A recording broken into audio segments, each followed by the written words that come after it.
Honourable delegates, we shall begin this afternoon's assembly. My name is Milton Dick and I am the Speaker of the Australian Parliament, a member of the Executive Committee representing the Asia Pacific Group, and it is my honour to chair this afternoon's session. We begin by hearing from Ethiopia.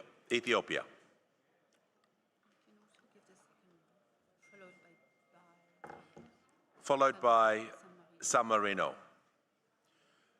Ethiopia, the floor is yours.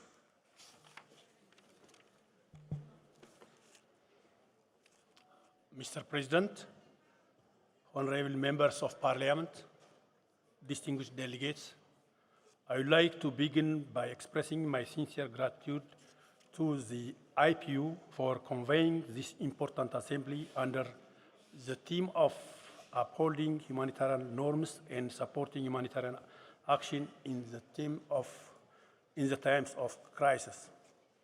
We gather here at a time when humanitarian norms are under unprecedented strain. Across the world, civilians, humanitarian workers, medical personnel are increasingly affected by conflict and violence. The erosion of the respect of international humanitarian law, the very foundation of our shared humanity, has placed millions of lives at risk. In this challenging environment, parliaments bear a moral and political duty to safeguard the principles, strengthen multilateralism, and ensure the humanitarian action is protected and adequately supported. Upholding humanitarian norms is not a legal commitment, it is an ethical imperative. Mr. President, Ethiopia has long been a steadfast supporter of international humanitarian law, and Ethiopia is a state party to the 4 Geneva Convention and additional protocols. We are also partly to major human rights treaties and the African Charter on Human and People's Rights. Domestically, our constitution and national laws uphold these obligations. For instance, the Refuge Proclamation in 1919 stands as progressive refuge law, granting refugees the right to work, access to education and health services, and live with the dignity. And also, Ethiopia has maintained an open-door policy, currently hosting 1.1 million refugees, primarily from the neighboring countries in crisis. Through the justice system and our judicial reforms, we continue to ensure accountability, protect fundamental rights, and provide access to justice in humanitarian situations.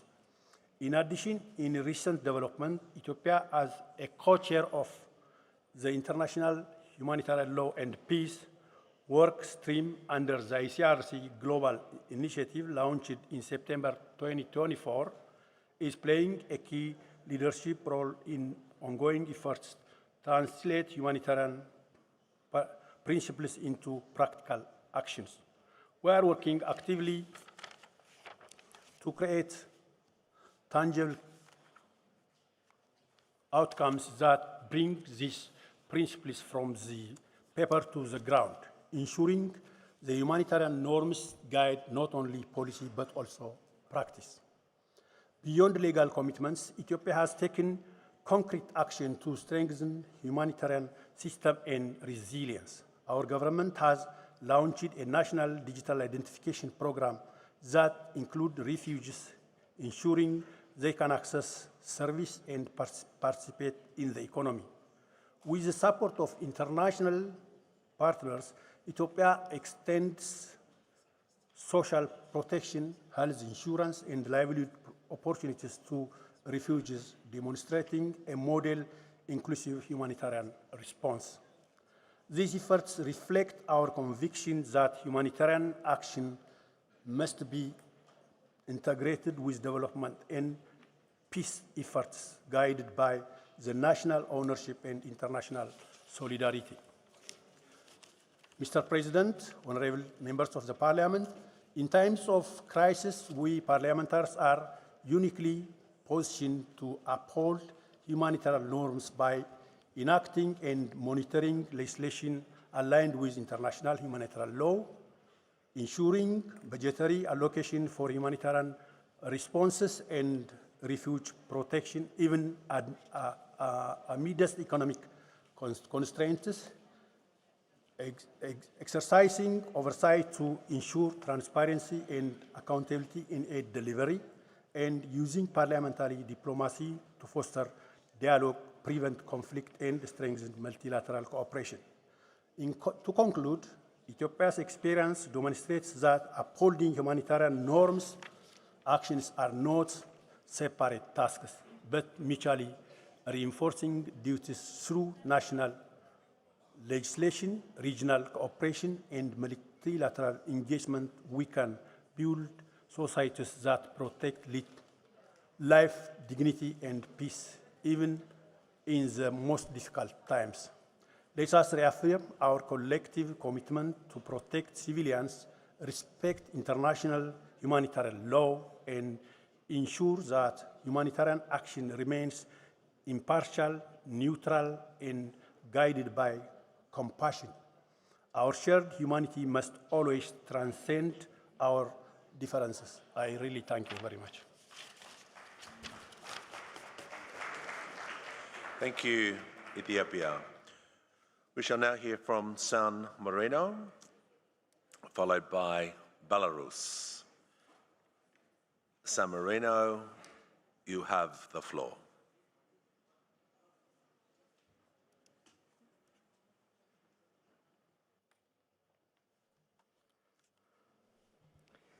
Mr. President, distinguished colleagues, it is an honor for me to take the floor on behalf of the Inter-parliamentary Group of the Republic of San Marino at this assembly dedicated to a theme of crucial importance for the international community.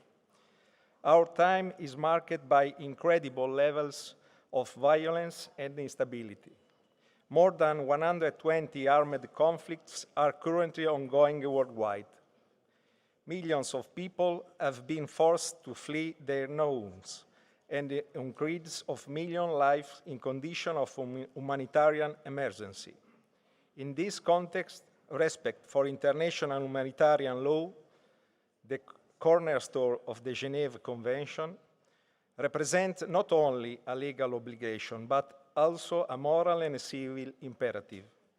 The Republic of San Marino, faithful to its long-standing value of neutrality, humanity, and solidarity, reaffirms its full support for every initiative aimed at promoting respect for humanitarian norms, protecting civilian population, and ensuring that humanitarian action can be carried out independently, impartially, and safely. We believe that in times of crisis, the defense of fundamental humanitarian principles cannot be sacrificed to short-term political or security considerations.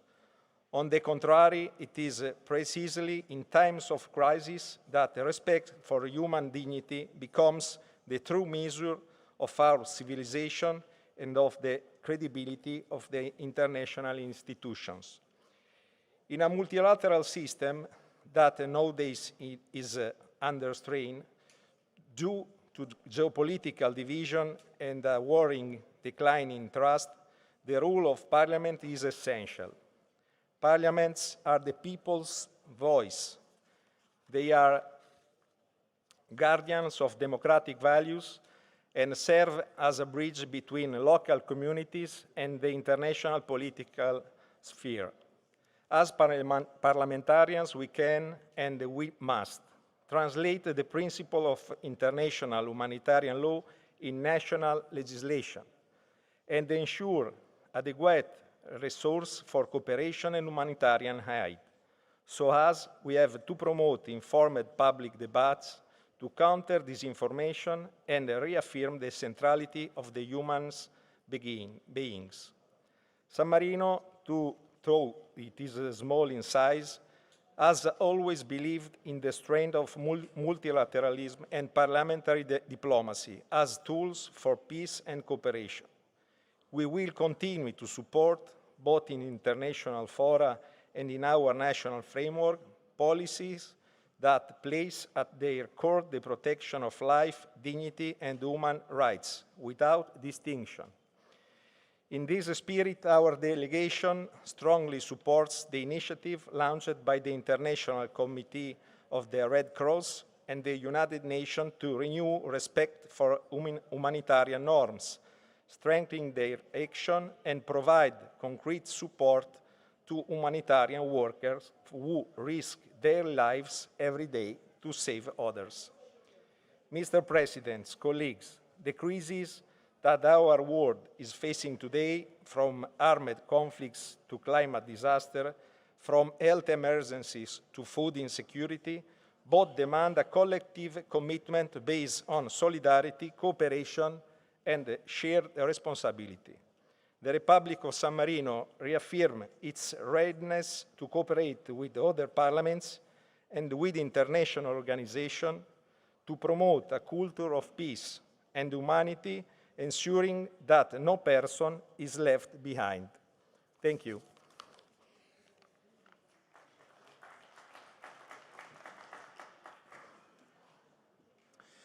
Thank you, San Marino. The next person to address the floor will be Belarus. Belarus, you have the floor.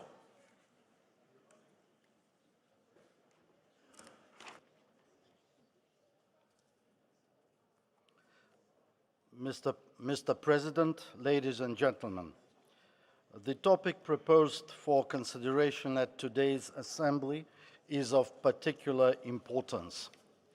As one of the founding states of the United Nations and a party to the 1949 Geneva Conventions and their additional protocols, the Republic of Belarus emphasizes the special role of international humanitarian law in the set of factors that shaped the current system of international peace and security. Belarus ensures the faithful implementation of humanitarian norms, actively participate in humanitarian activities, and in the work of international conferences of the Red Cross and Red Crescent, promotes the strengthening and dissemination of knowledge about international humanitarian law. The President of the Republic of Belarus, Alexander Lukashenko, pays special attention to humanitarian issues. To fulfill our obligations, the government of Belarus has established a commission for the implementation of international humanitarian law in national legislation. Great assistance to the state in carrying out humanitarian activities provides by the Belarusian Red Cross Society. We hope that the full-fledged status of the Belarusian Red Cross Society, which has been suspended due to a politicized decision, will be restored in the International Federation as soon as possible. Today, Belarus has built the most effective system of providing humanitarian assistance to affected states. A procedure for making decisions on its delivery is determined by the presidential decree. Since 1999, at the initiative of the Belarusian state, assistance has been provided to 34 countries around the world. It varies from sending rescuers to delivering humanitarian supplies and financial support. Belarusian specialists have proven to be among the best trained in international missions. The activities of Belarus in providing humanitarian assistance are not just a gesture of goodwill, but a manifestation of responsible participation in solving global problems. It demonstrates the active role of the country in international arena, contributes to the strengthening of mutual understanding and trusting relations between states. Humanitarian aid is an important tool of the Belarusian foreign policy and a clear example of the commitment of the Belarusian state to the ideas of mercy and compassion. Thank you. Thank you, Belarus. We move to the next speaker from the Netherlands. Netherlands, you have the floor.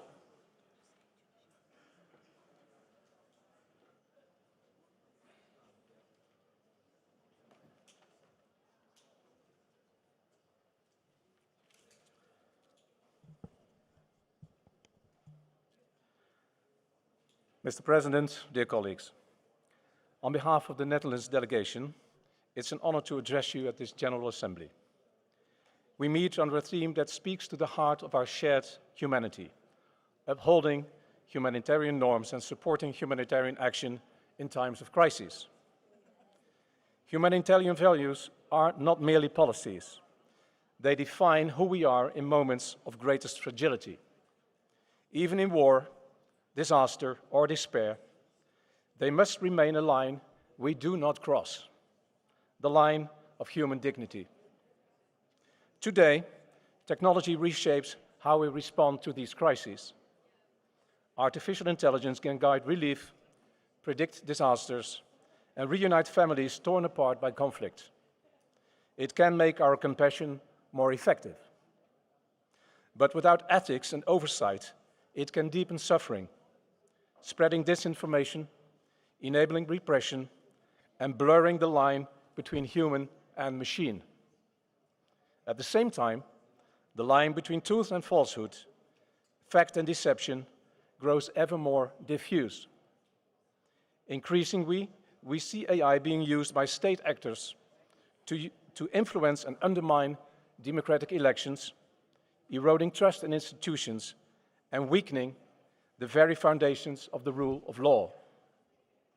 Our duty as parliamentarians is clear: to ensure that progress serves humanity, never the reverse. That means committing to three principles. First, responsible innovation, guided by human rights and humanitarian law. Secondly, transparency and accountability, keeping the human hand and conscience in the loop. And three, equal access, because solidarity must not depend on who owns the data.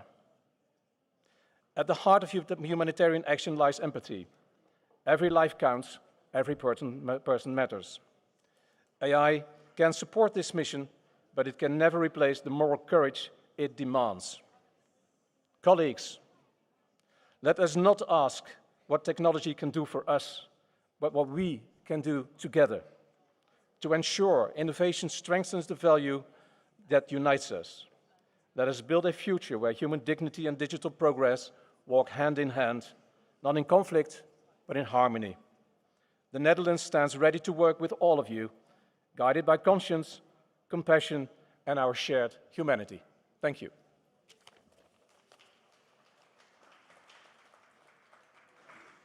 Thank you, Netherlands. The next person to address the floor, Tunisia, followed by the Republic of Korea. Tunisia, you have the floor.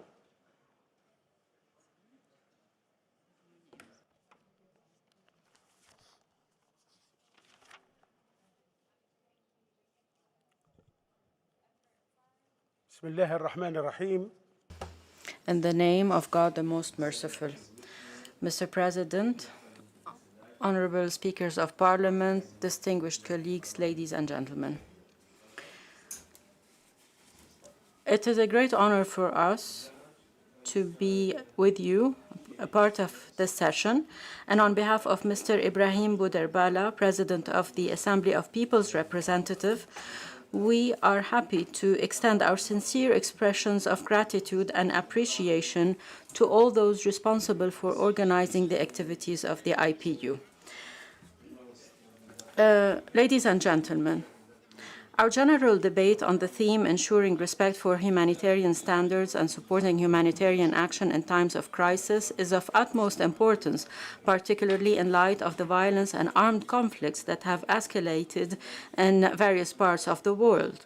The situation requires us, as representatives of our peoples, to work seriously and effectively, both at the national level and within regional and international organizations, such as the IPU, to strengthen our commitment to international law and humanitarian standards in support of humanitarian action aimed at confronting the blatant violations of the Charter of the United Nations and ensuring effective mechanisms of parliamentary and governmental diplomacy. We are all aware that the 1949 Geneva Conventions are the cornerstone of international humanitarian law, but recent grave developments have revealed the shortcomings of the multilateral system in addressing major humanitarian challenges and the tragedies resulting from armed conflicts. We are therefore compelled to question the role of the UN Security Council in preventing blatant violations of human rights in conflict zones, violations that have reached the level of genocide, crimes against humanity, and war crimes. There's no doubt that the atrocities and brutal practices taking place in Palestine compel us to once again express in the strongest terms our condemnation of the genocide, starvation, abuse, and forced displacement perpetrated by the Zionist entity against defenseless civilians in Gaza, as well as its repeated assaults together with settler militias on the West Bank. Tunisia welcomes the agreement reached for a ceasefire in Gaza and commends the Arab, Islamic, and international efforts that led to this outcome and calls upon the international community to assume its responsibility in ensuring the sustainability of this ceasefire and prosecute the perpetrators of war crimes and crimes of genocide. We reiterate Tunisia's principled and unwavering position in support of the just cause of the Palestinian people and its unconditional backing of their struggle to recover their legitimate national rights, foremost among these rights, the establishment of an independent and fully sovereign state on the entire territory of Palestine with Al-Quds al-Sharif as its capital. In this context, we condemn the unjust and unfair aggression that has targeted the Islamic Republic of Iran and the blatant Zionist aggressions that continue to violate the sovereignty of Lebanon and Syria, and the attacks recently against the sisterly state of Qatar and the violation of the sanctity of its territory. How can international law and human rights treaties remain rigid without adapting their provisions to the changes and avoiding shortcomings in the effective protection they provide to victims of armed conflicts? How can the UN Security Council, which stressed in its resolution that development, peace and security and human rights are interlinked and mutually reinforcing, how can it fail to take real and effective measures to confront the terrorist madness perpetrated by the occupying power, which is pushing the Middle East to the brink of a large-scale conflict, and to prevent its continued disregard for international legitimacy? Tunisia is proud of its Arab and African identity and values bilateral and multilateral parliamentary cooperation. From this forum, we call on strengthening cooperation. And in conclusion, soon we will look at history and we will be in the footnotes of history. History books will tell that there was a brutal occupying force that has committed one of the most horrendous crimes against unarmed civilians in Gaza. None of the people present here will be able to change history. History is being made right now, and it can be made by recovering the rights of all the struggling people and resisting people in order to allow them to live in honor. May long live our Palestinian people in all of Palestine. May the peace and blessing of God be upon you.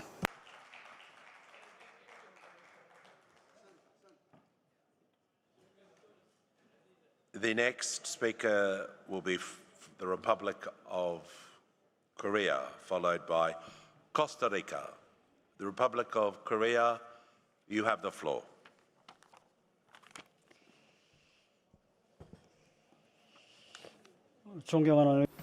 Honorable Chair, distinguished delegates, I'm Yoon Jae-oh, member of the National Assembly of the Republic of Korea. Today, I'd like to share with you the Republic of Korea's experiences and proposals under the theme of upholding humanitarian norms and supporting humanitarian action in times of crisis. Wars, the climate crisis, disasters, and the spread of infectious diseases are real threats that can occur anywhere in the world. In such times of crisis, there are clear principles that all humanity must uphold.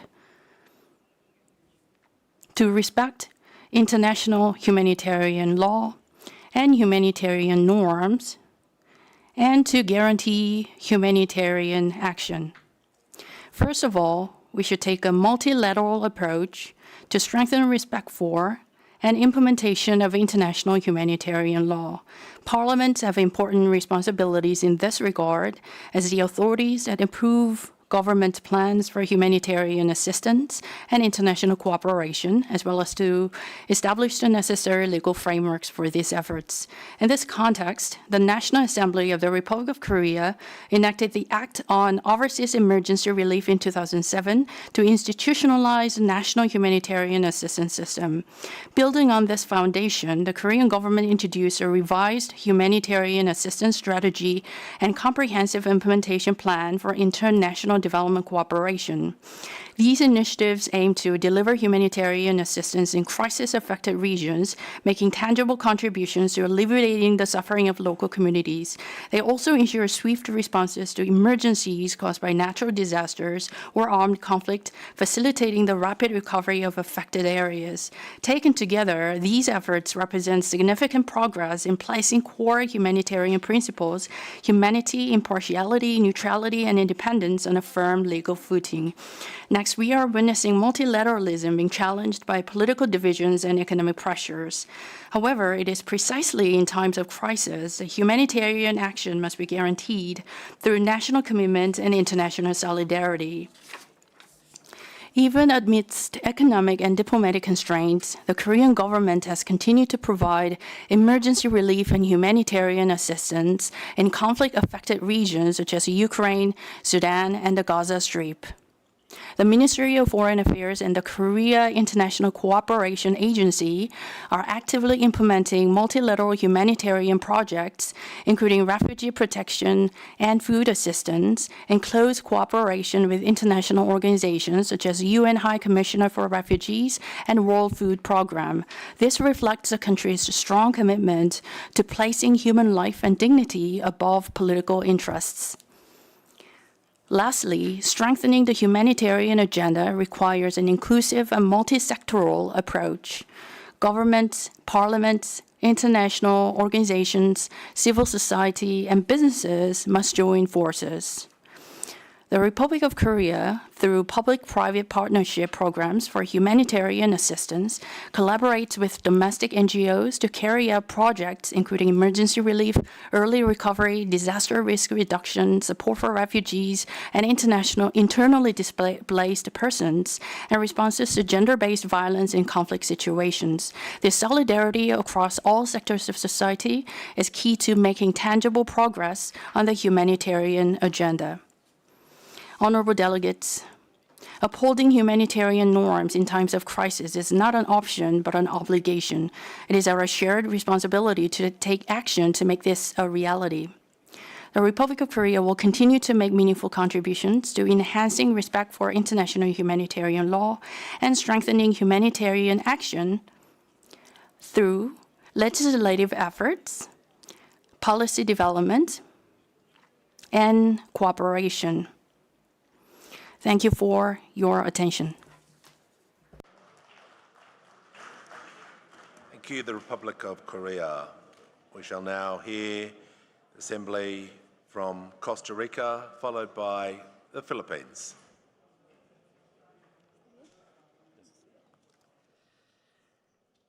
Señor Presidente. President, distinguished delegates, Costa Rica reiterates its commitment to guaranteeing respect for humanitarian norms and supporting humanitarian action in times of crisis.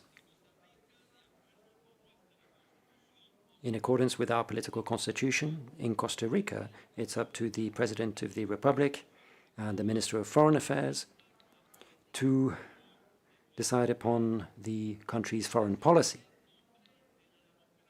And I'll speak on behalf of the most stable democracy in Latin America, where respect for freedom, peace, and the separation of powers is at the very heart of all Costa Ricans' life.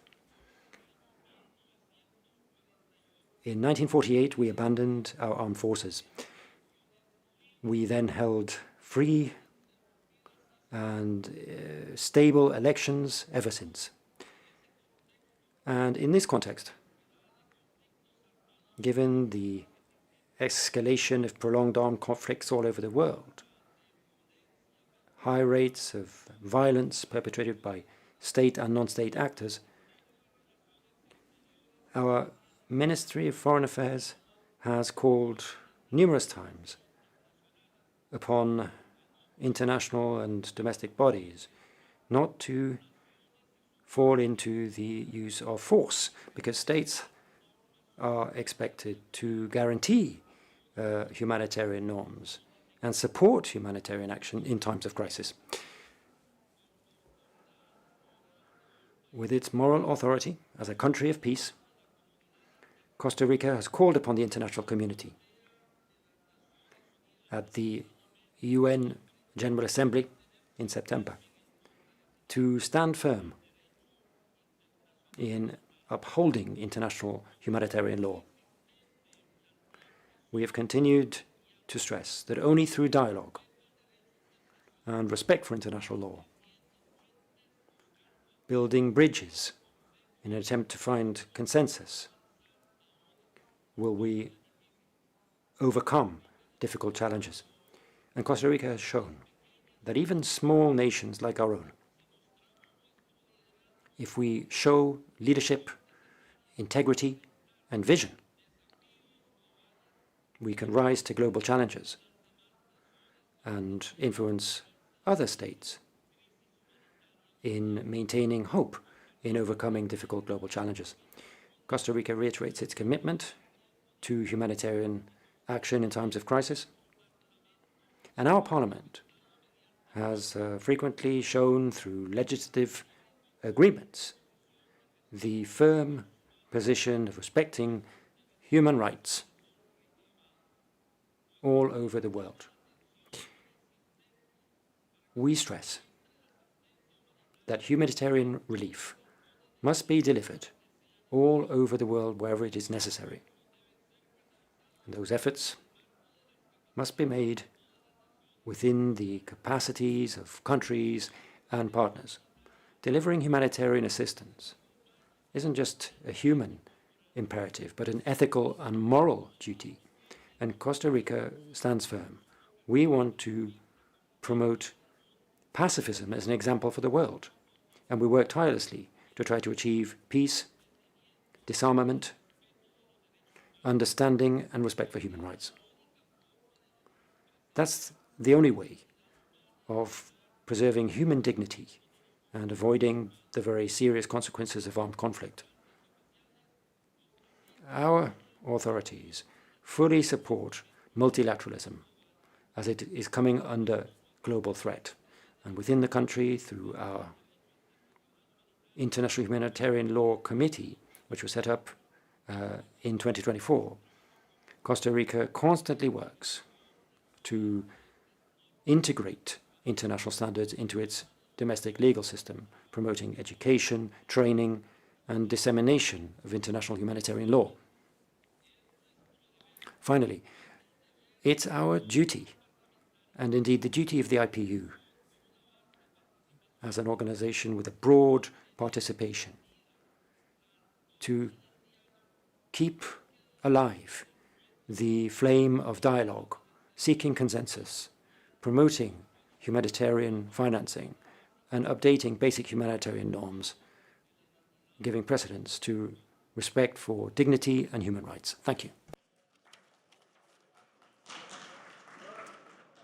Thank you, Costa Rica. We shall now hear from Senator Erwin Tuplo from the Philippines. Philippines, you have the floor. Is yours, Senator. Thank you, Mr. President. Mr. President, fellow parliamentarians, ladies and gentlemen, good afternoon. We gather here at this 151st Assembly in a period of profound global difficulty. Across various regions of the world, violent conflicts continue to persist despite all efforts towards peace. Some have just erupted, others are on the brink, while several others have endured for decades. The consequences are devastating, ladies and gentlemen. Lives lost, communities displaced, and vital infrastructures destroyed. As many as 343 million people now face acute food insecurity. The 2025 United Nations report states that 280 million suffer from severe hunger, while over 300 million require urgent humanitarian assistance. Famine continues and are worsening in Sudan, Gaza, South Sudan, and Haiti.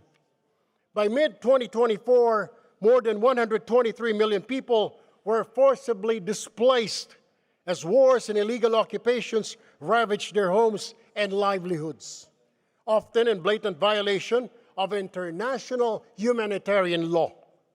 At the same time, climate-related disasters continue to intensify. The year 2024 was the hottest on record, with 90 million people displaced from high-risk climate zones. Mr. President, dear colleagues, these are stark reminders that conflict and climate both threaten our shared humanity. We cannot and must not accept this as the norm. Wars and violent conflicts have no place in a civilized world where we live in. As one community of nations, we have long established the means to prevent and mitigate such sufferings to the Geneva Conventions and their additional protocols, to which the Philippines has ratified and acceded. The challenge today lies not in the absence of rules, but in the lack of compliance and collective will. We must therefore be more resolute in protecting the most vulnerable, the elderly, our women and children, and ensuring accountability for those who violate international humanitarian law. Inaction in the face of such human suffering would be the greatest injustice of all. For our part, the Philippines renounces war as an instrument of national policy and upholds peace, justice, cooperation, and amity among all nations as enshrined in our Constitution. We continue to support the full, safe, and unhindered delivery of humanitarian assistance to civilians in Gaza, while we also remember the innocent lives lost in Israel 2 years ago. We regard these acts of violence against civilians as grave violations of international humanitarian law where they occur. The Philippines welcomes the announcement of Israel-Hamas peace plan, which represents a monumental step towards de-escalation and breathes fresh hope into all those affected in the region. Likewise, our country, the Philippines, joins the global call for cessation of hostilities in Russia-Ukraine conflict. This war has inflicted immense human and economic suffering, not only upon those directly involved, but upon the entire world. Therefore, we urge all parties to pursue genuine dialogue and diplomacy towards a just and lasting peace, consistent with the UN Charter towards a just and lasting peace, with the UN Charter and the principles of international law. Just this August, the Philippines co-hosted the Asia-Pacific Regional Conference on International Humanitarian Law, where we reaffirm our commitment to strengthen regional cooperation and translate humanitarian principles into effective action. As we seek, as a non-permanent member of the United Nations Security Council in 2026, the Philippines pledges to work closely with all nations to uphold the rule of law, advance the peaceful resolution of conflicts, and ensure the protection of civilians in all circumstances. Finally, Madam President, distinguished colleagues, the Philippines envisions a world where respect for international humanitarian law is not only aspirational, but operational, not only occasional, but enduring. Thank you and good afternoon to you. Thank you, Senator Tuflo from the Philippines. We will now hear from Norway, Ms. Linda Merkesdal, followed by Belgium.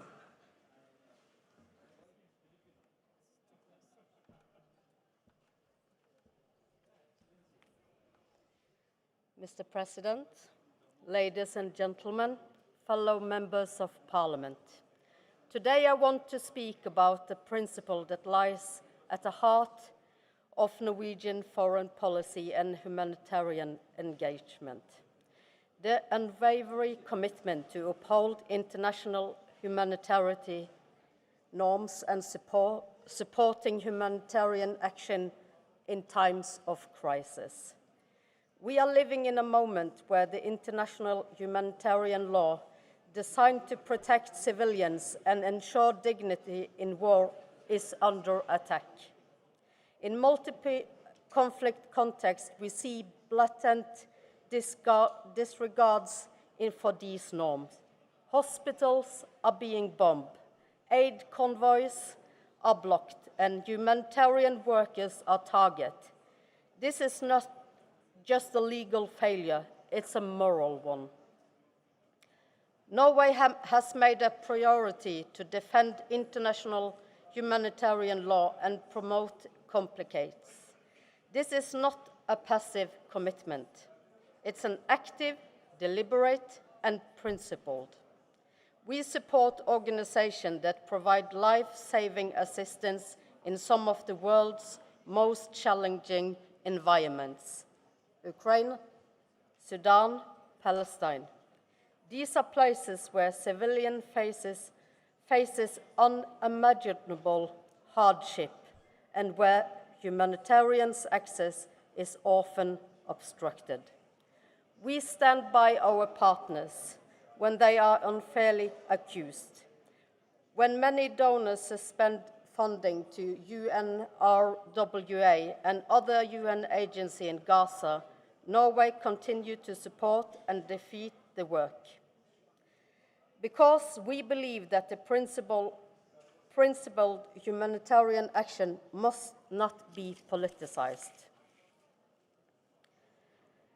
Accountability is essential.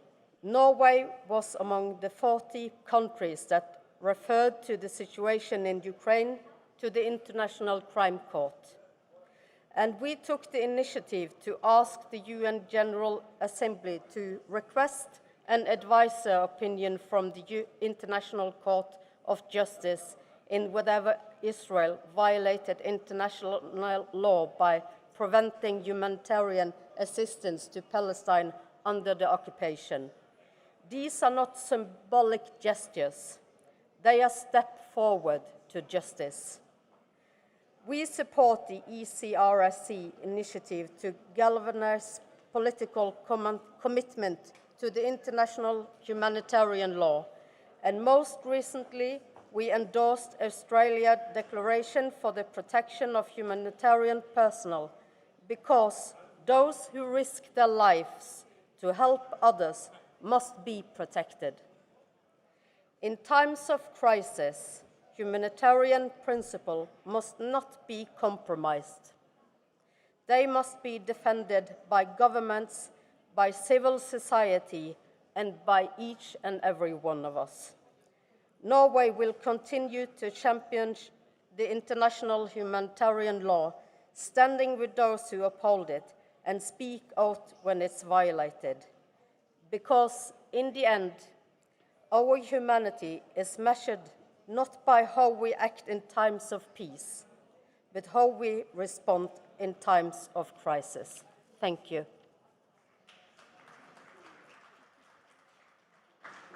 Thank you, Ms. Mørkesdal from Norway.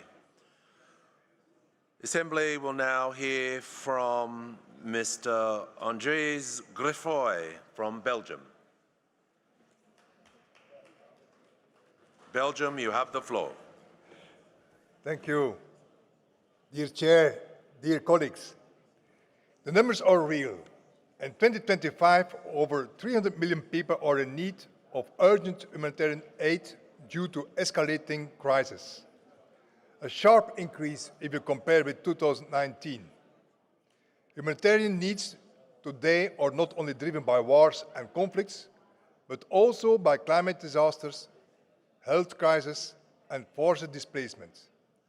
At the same time, the resources to respond are shrinking and the political will is under pressure. Citizens expect their governments to manage scarce resources responsibility, and that's also okay. The discussion about safeguarding humanitarian action cannot remain at the level of abstract declaration. It must become concrete, realistic, and feasible. All too often, we speak about humanitarian action as it were the exclusive domain of international organizations. But national and regional governments also carry a big responsibility. They are the first responders. They initiate requests for international assistance, they coordinate relief efforts, and they set the legal and regulatory frameworks for operations within their borders. They must lead and oversee the entire response, from disaster preparedness to recovery.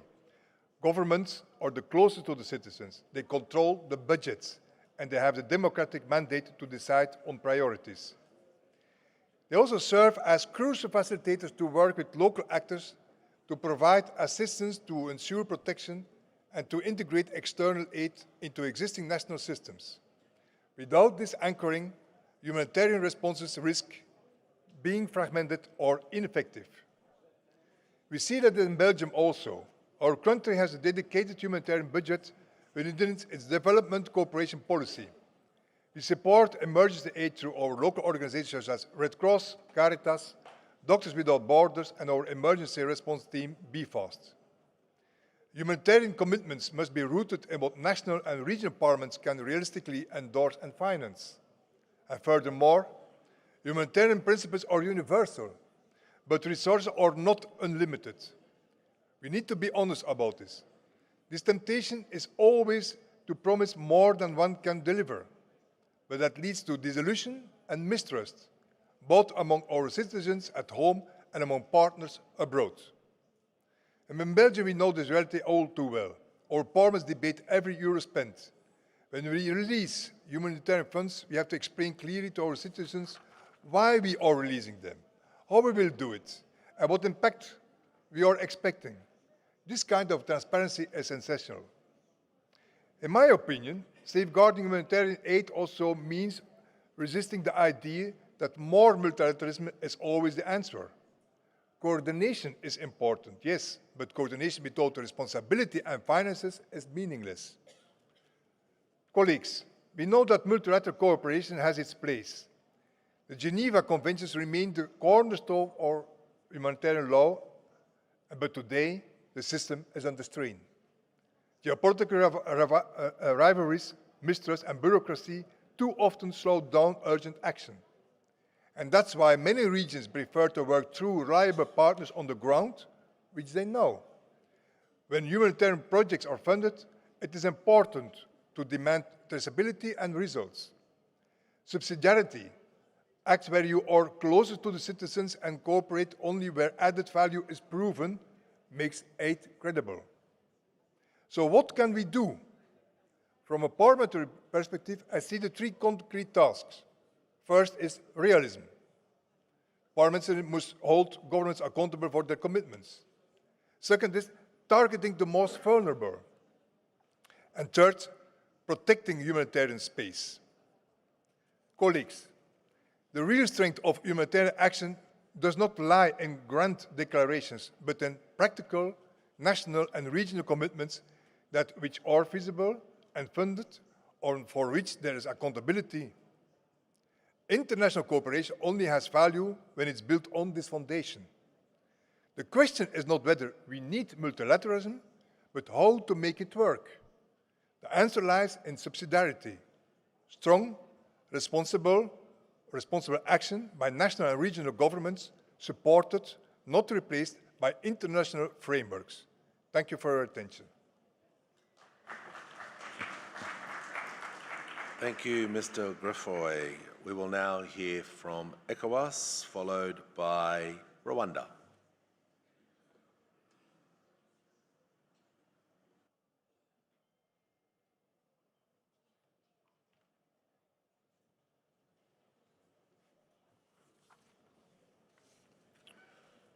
Monsieur le Président, Mr. President, speakers, parliamentarians, ladies and gentlemen. It's a great honor and responsibility to address you at this 151st Inter-parliamentary Assembly at a time when humanity is coming under great pressure, with more than 120 armed conflicts and more than 310 million people in need of humanitarian assistance. We are fully aware of the great challenges faced by today's world and the urgent need to reiterate the primacy of international norms. I speak to you from West Africa, a region facing great humanitarian challenges, forced displacement, food insecurity, and climate disasters. Even in Western and Central Africa, the UNHCR describes more than 12 million people being displaced or stateless. And in that context, parliamentarians must be seen as the guardians of human dignity and advocates for the most vulnerable. I want to stress 4 key dimensions which should define the contours of our collective parliamentary efforts to defend humanitarian norms and support principled humanitarian action. Firstly, our laws must protect people, and as parliamentarians, our first responsibility is to ensure that international humanitarian law is transposed into our national legal systems and then respected.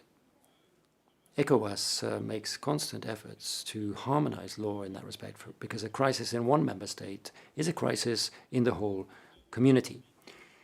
Secondly, we must make sure that humanitarian relief is safe in the ground.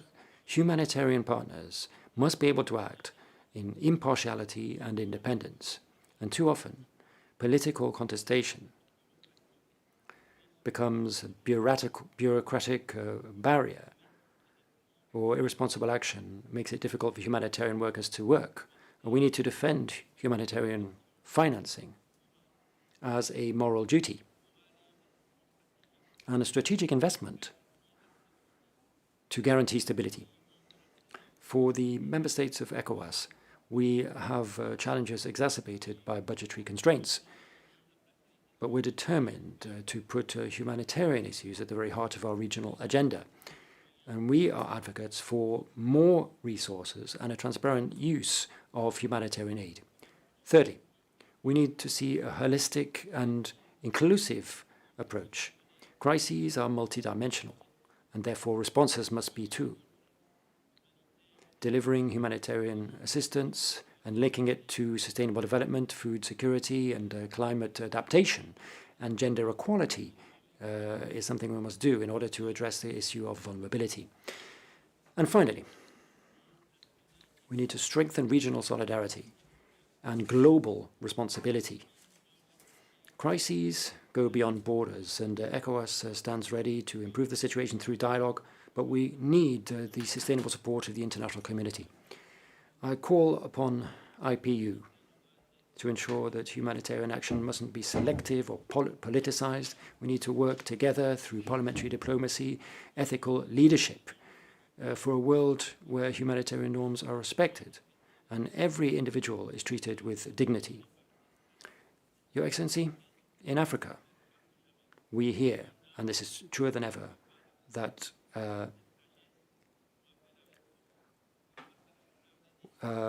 trees don't make a forest, And what that means is that only by pooling our efforts and showing solidarity, we will be able to overcome the crises of today and build a fairer, more humane, and more just future. Thank you.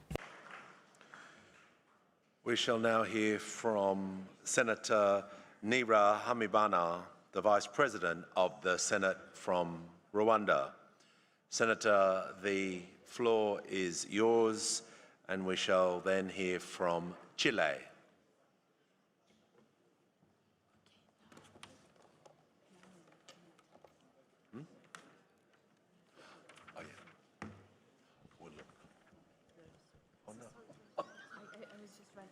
Right, Honorable Speaker and the Chairman of this session, Excellencies, dear colleagues, good afternoon. I would like to start by expressing my gratitude to the leadership of IPU for the successful organization of this 151st Assembly. I also extend my appreciation to the leadership and the people of Switzerland for their hospitality. Rwanda is a country that went through the 1994 genocide against the Tutsi, where over 1 million Tutsi were killed. Given this first-hand worst experience, we stand as a firm advocate for the protection of human life, dignity, and the upholding of the humanitarian norms, especially in the times of crisis. We are committed to ensuring the respect and promotion of human rights for all. This commitment is reflected in our Constitution, national laws, national policies, and practices. The dedication of Rwanda and the implementation of the international humanitarian law is demonstrated through a clear legal commitment and factual acts on the ground. Rwanda is a party to international instruments related to international humanitarian law, including the 1949 Geneva Conventions and the 1977 additional protocols. To ensure the successful implementation of these international conventions, we have integrated their principles and the provisions into our laws. Worldwide, Rwanda is among the largest contributors of peacekeeping troops and police units. Our contingents are trained in international humanitarian laws and the protection of civilians. They are frequently commended for their professionalism, resilience, and discipline in the challenging environments. We have established institutional frameworks that enable us to effectively strengthen the implementation of international law.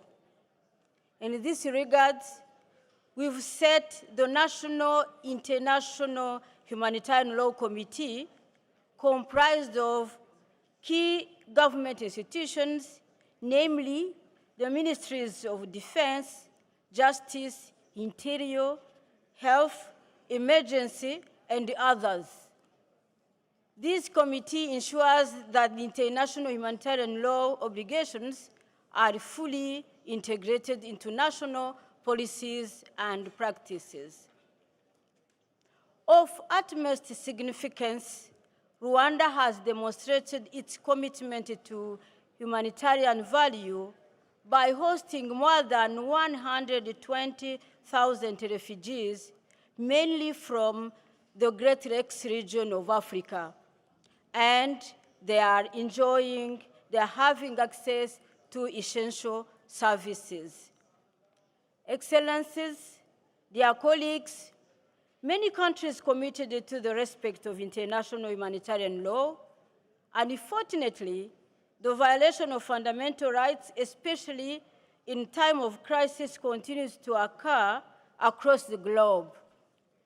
This gap between commitment and practices underscore the urgent need for stronger enforcement mechanisms, effective domestic legislation, and collective political will to uphold principles of international humanitarian law and protect those affected by armed conflict. In conclusion, as parliamentarians, we should move beyond the ratification of international conventions and take concrete steps to translate this commitment into tangible actions. Through legislation and effective oversight, parliamentary diplomacy, we should ensure the full respect of international implementation of international humanitarian law. I thank you for your kind attention. Thank you, Senator from Rwanda. We will now hear from Senator Francisco Johan from Chile. Senator, the floor is yours.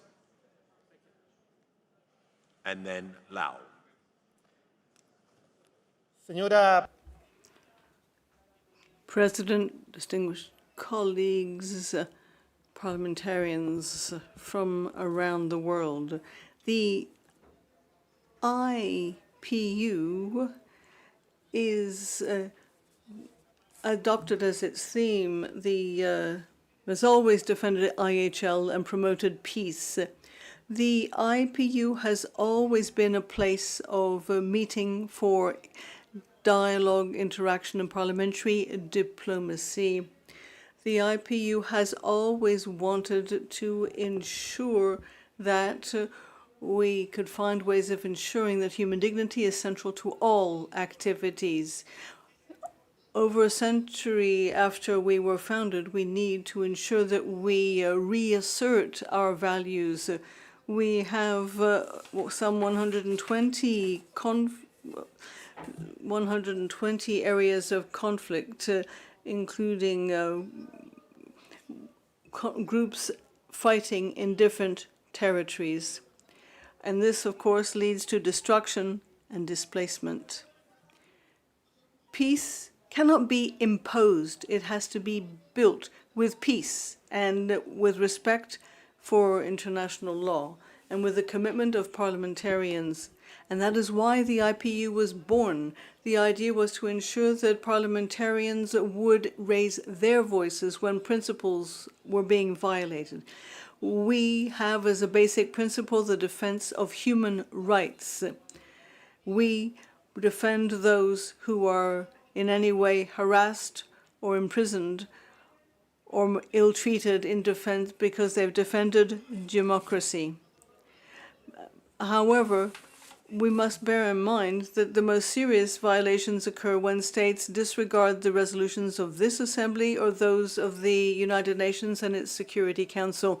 Because if you break international law, it's not a legal offense, it is a direct threat to peace among nations. We can cite, for instance, what happened to Marwan Barghouti. Marwan Barghouti, the Palestinian parliamentarian who has been in prison for over 20 years in Israeli prisons. This is an indication of the way in which a people has been silenced and prevented from having self-determination or justice.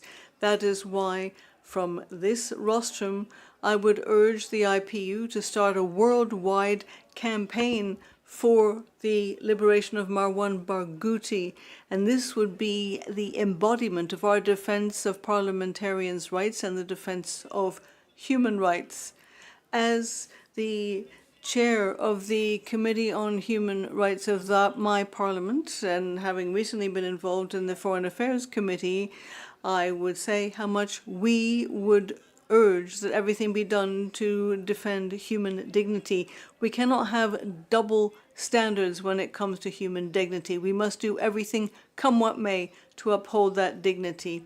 And we must ensure that we appeal, if necessary, to the International Criminal Court in the light of what has happened to the people in Gaza, because their fundamental rights have been systematically flouted. We have a similar situation obtaining in Venezuela, where rights are being violated. What we need to do is to ensure that there is consistency and that we walk the talk of our principles.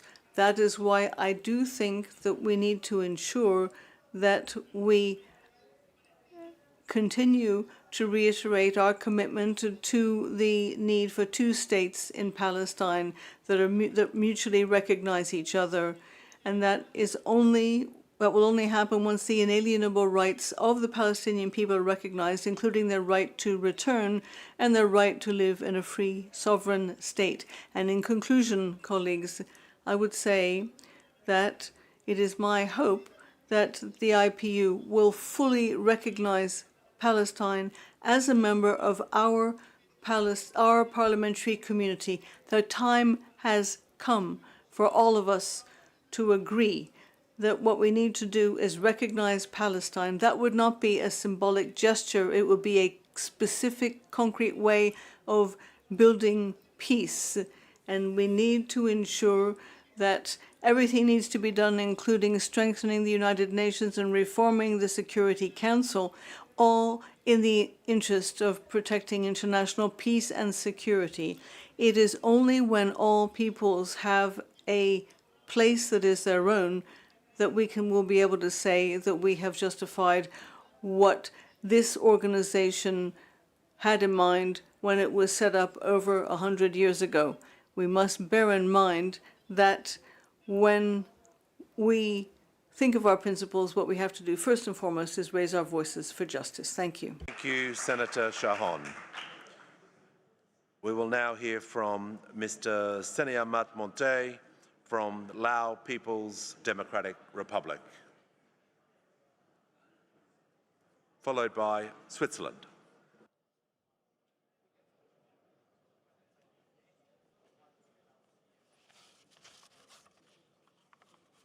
Honorable Mr. Chair, esteemed parliamentarians, ladies and gentlemen, the world is facing unprecedented humanitarian challenges. Armed conflicts are ongoing across the world, with more than 1 million of people displaced and countless people in urgent need of assistance. Women, children, and vulnerable groups face the greatest difficulties, from food insecurity and tragically to prevent loss of life. These realities highlight the urgent need to strengthen international humanitarian law and ensure the principled humanitarian action. As a small country that has experienced the legacy of war, the Geneva Convention carries profound meaning for the Lao PDR. The ongoing presence of unexploded ordinances, which remain daily threat to our people and a major obstacle to development, is a stark reminder that the humanitarian consequences of war for future generations. For this reason, the Lao PDR has made UXO clearance a national priority by designating life saved from unexploded ordnance as its 18th National Sustainable Development Goal.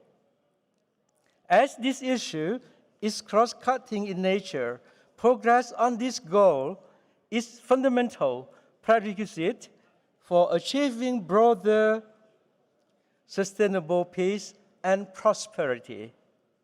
At the same time, we have taken steps to align governance with humanitarian principles through constitutional and legal reforms to uphold the rule of law. These efforts reflect our conviction that respect for human dignity must be realized both in times of crisis and in daily life. Distinguished colleagues, the Lao PDR reaffirms its unwavering commitment to the Geneva Conventions and their additional protocols, recognizing international humanitarian law and not merely as a legal framework, but as a moral covenant binding all nations. We stand in solidarity with all people affected by crisis and congratulate the valuable work of humanitarian stakeholders and relief workers who often at great personal risk and provide life-saving assistance. At the same time, the Lao PDR underscores the importance of multilateral cooperation and the role of parliaments in translating humanitarian norms into national legislation, oversight, and resource allocation to protect the most vulnerable. As a nation committed to peaceful coexistence, non-interference, and international cooperation, the Lao PDR is convinced that by adhering to the principle of distinction, proportionality, precaution, and humanity, Parliament can help alleviate suffering while fostering peace, stability, and sustainable development for future generations. Excellencies, on behalf of the Lao National Assembly, I wish to call upon all parliamentarians to prioritize three key areas. First, strengthen multilateralism. Second, parliaments play a vital role by adopting laws consistent with international principles while respecting national ensuring protection of vulnerable protection context. Third, promotion of parliamentary diplomacy as bridge of dialogue during crisis, fostering trust cooperation while upholding principle of international humanitarian law. Finally, I extend my best wishes to the President of IPU and all parliamentarians. Thank you very much. Thank you, Lao. We shall now hear from Herr Laurent Verly from Switzerland, followed by Chad. Herr Verly, you have the call. Thank you, Chair. Mr. President, ladies and gentlemen, speakers of parliaments, ladies and gentlemen parliamentarians, colleagues, I'm taking the floor on behalf of Switzerland. I'm a member of the National Council here before this assembly where we parliamentarians from all over the world meet for an exchange and interaction working towards a world where peace, prosperity, and solidarity should come about for our people and countries. Today, we are debating upholding humanitarian norms and supporting humanitarian action in times of crisis, which is all too topical. In 2025, according to the OCHA, more than 310 million people need humanitarian aid, and more than 122 million people have been forcibly displaced. Another deplorable figure, between 2023 and 2025, we have had the number of regional conflicts increase from 20 to 120 or more. We all have a situation where we all must act, be it morally, legally, or politically. This need to act as a result of tragic geopolitical developments. We need to ensure that we act together in order to ensure that we can strengthen multilateralism, which is the only way that would allow us to implement effective, viable solutions. We need them in order to ensure that we can act in favor of human rights, their respect, and their full implementation where they are flouted. Switzerland has a long humanitarian tradition and is actively neutral. We are staunch defenders of international humanitarian law, and in 1949 became the depository state for the Geneva Conventions. And indeed, Switzerland is where Henri Dunant founded in 1863 what became the ICRC, which is the pillar of modern humanitarian acts. And the current and president and future vice president are experienced Swiss diplomats. We are sure that multilateralism is the only framework we can use, and we need to ensure that we have to ensure that the international system keeps going, despite the fact that it has been undermined by American and other decisions and the lack of financial support. But we need to ensure that it, as a unique system, is kept going. As a host state, Switzerland has lived up to its responsibility, has given over 2 billion francs in the last 4 years, this in order to allow Geneva to continue to play its role as a nerve center of multilateralism and humanitarian work. Furthermore, next year, Switzerland will be taking up the presidency of the Organization for Security and Cooperation in Europe. After 1996 and 2004, this will be the third time that my country will be leading the work of this institution, which brings together European countries, including Ukraine and Russia, as well as the United States. And the priorities of the Swiss presidency will be the Helsinki process, and we will also hope to bring about change and reform to the Security Council.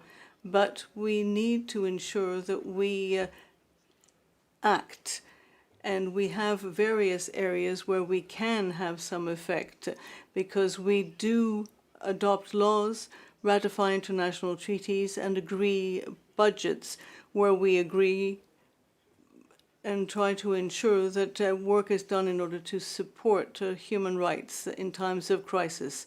We must not forget our role and our responsibility. Let's ensure that we work together and that we coordinate through the IPU and through the Francophonie Parliamentary Assembly, among others. Colleagues, humanity is not something that we can deal with through our speeches. We need to ensure that we actually take action. We must ensure that we protect and act in favor of the values that we all share. Thank you. Merci beaucoup, Monsieur Verley. Thank you, Mr. Verley.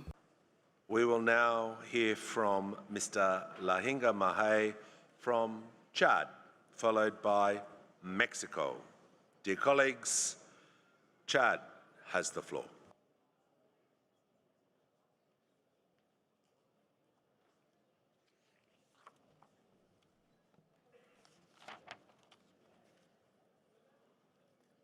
Monsieur le Président.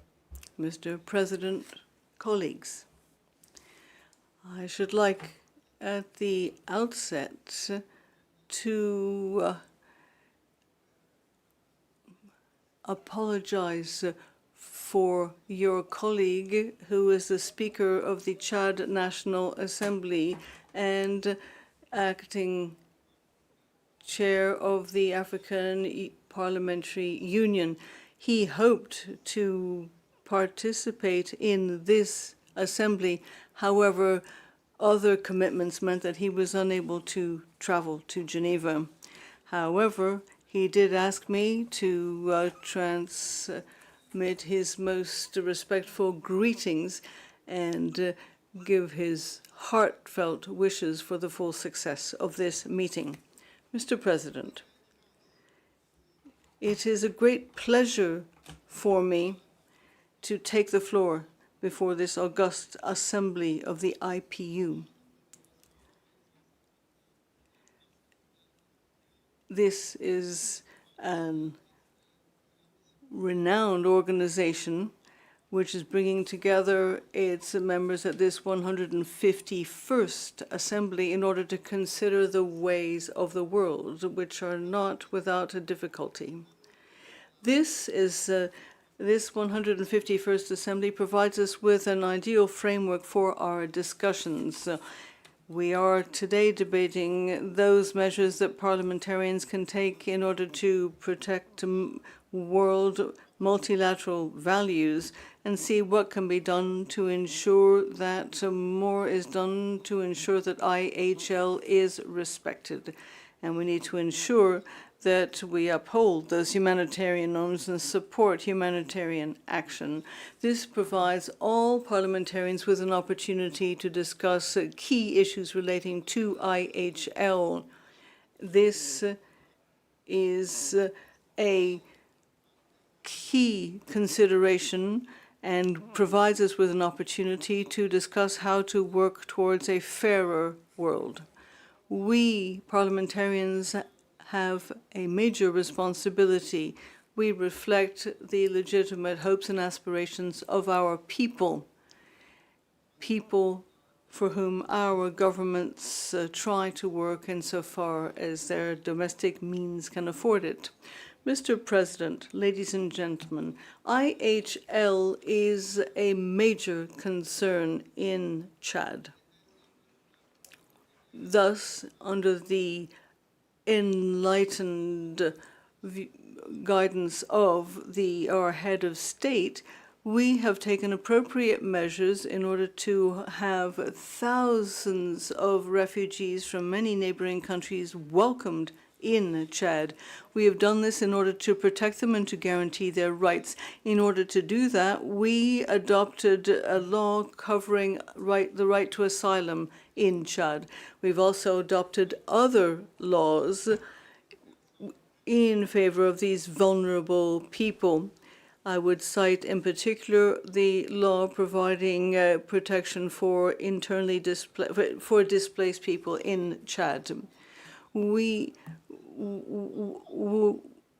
have had some recognition given to these decisions taken, and we have had measures taken with respect to education, justice, and the freedom of movement, as well as ID cards and the right to travel granted to refugees. Everything is being done in Chad in keeping with international law. I would like to inform you that on the 30th of June of this year, our humanitarian response plan was not entirely funded. We had special drawing rights established, but the full amount was not granted. In fact, only 17% of the money anticipated was forthcoming.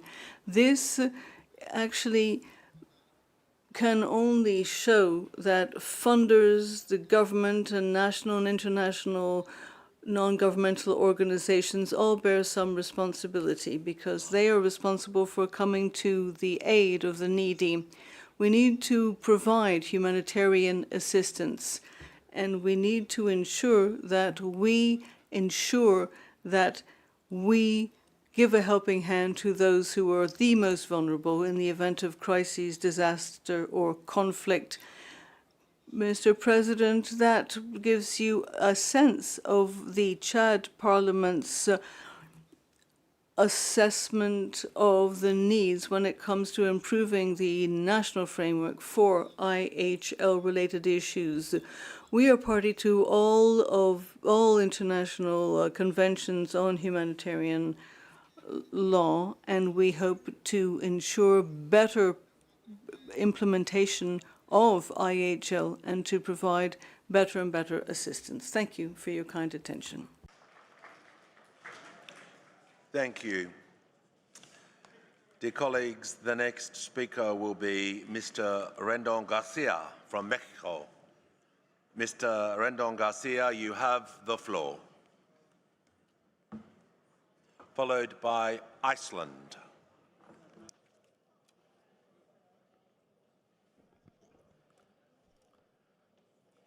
Honorable Assembly. Good afternoon, colleagues.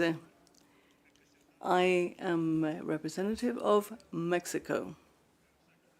Distinguished colleagues, The global system we built to foster cooperation and prosperity is under growing strain. Barriers, once the exception, are becoming the rule. Trade restrictions, technological fragmentation, and geopolitical polarization are reshaping the foundations of multilateralism. Yet history teaches us that prosperity and peace advance only when nations remain open, not only to commerce, but to dialogue, innovation, and trust. Today, parliaments must defend that openness. We are the custodians of rule-based order, not merely as legislators, but as architects of predictability.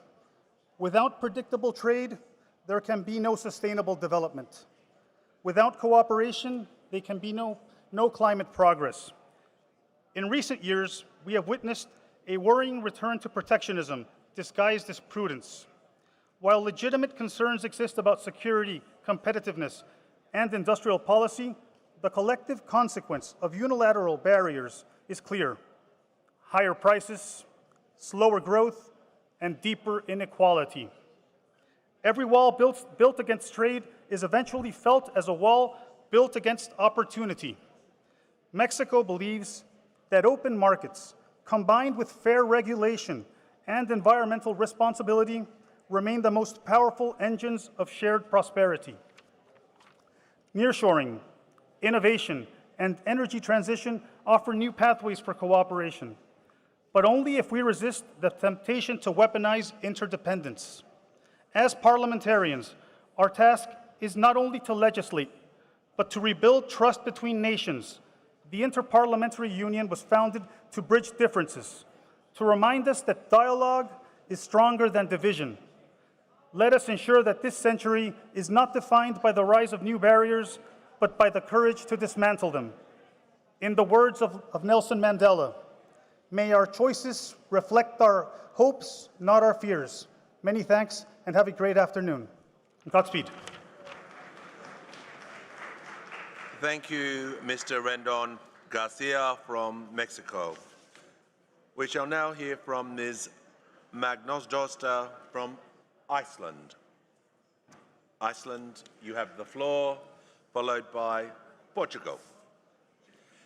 And the chair will be the speaker from Jordan. Mr. President, dear colleagues, it is a great pleasure for me to say a few words about the political and commitment, economic and social situation in the world from the perspective of our vital theme, upholding humanitarian norms and supporting humanitarian action in crisis of war. Iceland's foreign policy has always been founded on the values of peace, human rights, and international cooperation. Unhindered access to humanitarian assistance are not only legal obligation, but also moral responsibility of all states. When the law are not upheld and civilians become the targets of war, the very foundation of peace is undermined. In recent years, we have witnessed a serious decline in respect for international humanitarian law. We have become longer and more complex. War have been longer and more complex. Hospitals, schools, aid workers, and journalists have come under attack. This is unacceptable. A ceasefire has finally been reached in Gaza, where acts of genocide have been committed over the past 2 years against children, women, and civilians. There is now great hope that lasting peace can be achieved. Ahead are one of the largest humanitarian operations in history, as 2 million people have been deprived of all basic infrastructure, and famine threatens a large part of the population. It is essential to ensure access for humanitarian organizations and the international community to reconstruction of the destroyed infrastructure. In 2011, Iceland took leading role in recognizing Palestine as an independent state, and many other countries have done the same thing in recent months. This is a necessary step for Palestine to gain sovereignty over its territory and to be able to take part in the reconstruction process as lies ahead. The war in Ukraine remains unresolved, and the suffering it brings continues to grow. The fate of the children who have been taken from their families in Ukraine remains uncertain. Their separation from their families is a violation of international humanitarian law, too, including the Geneva Convention. Iceland condemns such action and supports international efforts to ensure that these children are safely reunited with their families. Protecting children in war is a fundamental part of our shared struggle for peace and humanity. Wars and conflicts remain a grim reality in many regions, particularly in Africa, bringing with them human suffering, famine, and poverty. The world faces mature challenge, and need for humanitarian assistance has never been greater. Yet, at the same time, funding has been significantly reduced, which is unacceptable. Humanitarian aid faces enormous obstacles, and the need immense. Politics and conflicts often prevent assistance from reaching those who need it most. Iceland emphasizes humanitarian aid must reach everyone in need without hindrance and without discrimination, regardless of religion, gender, nationality, or political belief. Human knows no border. We parliamentarians also have an important role to play. We bear a responsibility of ensuring that the government honors the international commitments that funding for humanitarian secured, and the national legislation promotes the protection of human rights. In the spirit of Geneva Convention, let us remember that compassion is our strongest weapon against hatred. Listening to those who suffer is not a weakness. It is the first step to peace. Thank you.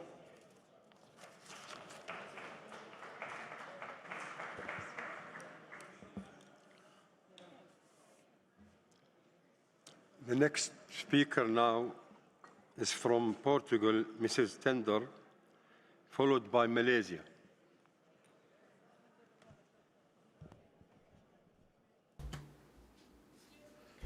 Mr. Chair, ladies and gentlemen, in times of crisis, whether armed conflicts, natural disasters, or public health emergencies, upholding humanitarian norms and supporting humanitarian action are not mere legal commitments. They are, above all, a moral imperative and an affirmation of the values that underpin democracy and multilateralism. This is Portugal's vision. As parliamentarians, we must reaffirm our commitment to international humanitarian law and to the principles of humanitarian action, humanity, impartiality, neutrality, and independence. These principles are a protection shield for civilians in war zones, for refugees and displaced persons, for all those who suffer the consequences of global crisis first. In a context where multilateralism is facing economic and political pressures, we must ensure that humanitarian obligations are not held hostage to the economic situation. This means ensuring stable and predictable funding, protecting the work of humanitarian organizations, and preventing that immediate national security considerations from undermining long-term commitments enshrined in international treaties. It is also up to the parliamentarians to ensure that humanitarian responses are inclusive, responding to the needs of the most vulnerable: women, children, young people, religious and political minorities, displaced populations. No answer is complete if it leaves out those who need it most. At the same time, we must recognize the new interconnections between crises, climate change, political persecution, gender discrimination, epidemics, or the misuse of new technologies.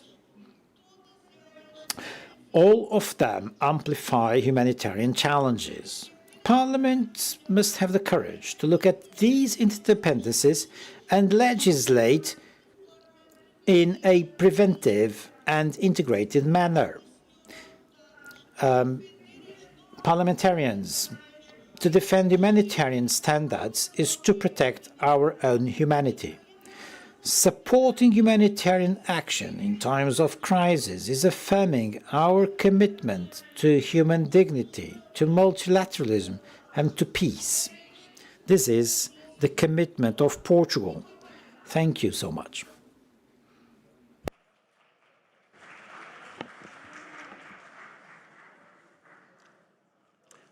Next speaker now is from Mr. Mohammed from Malaysia, followed by Poland.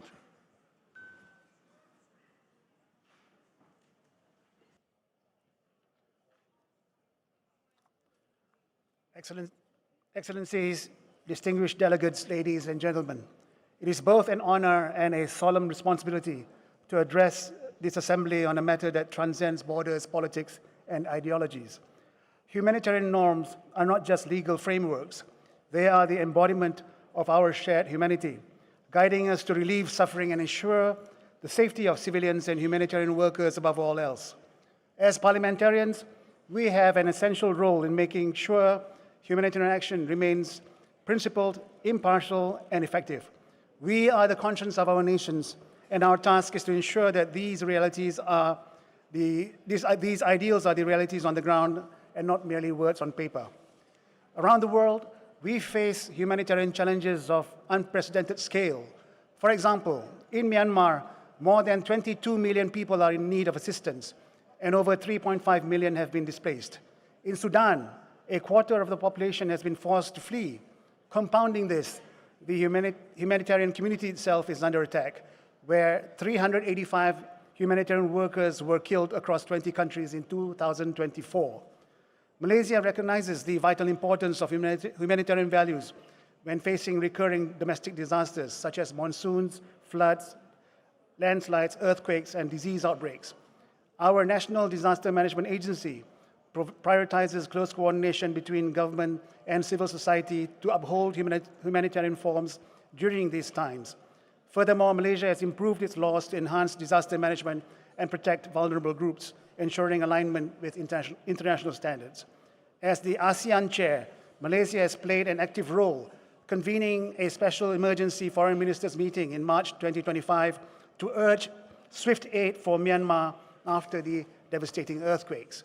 This October, Malaysia has also deployed the Special Malaysia Disaster Assistance and Rescue Team for a humanitarian mission to assist the Philippines after the devastating earthquake in Cebu, Philippines.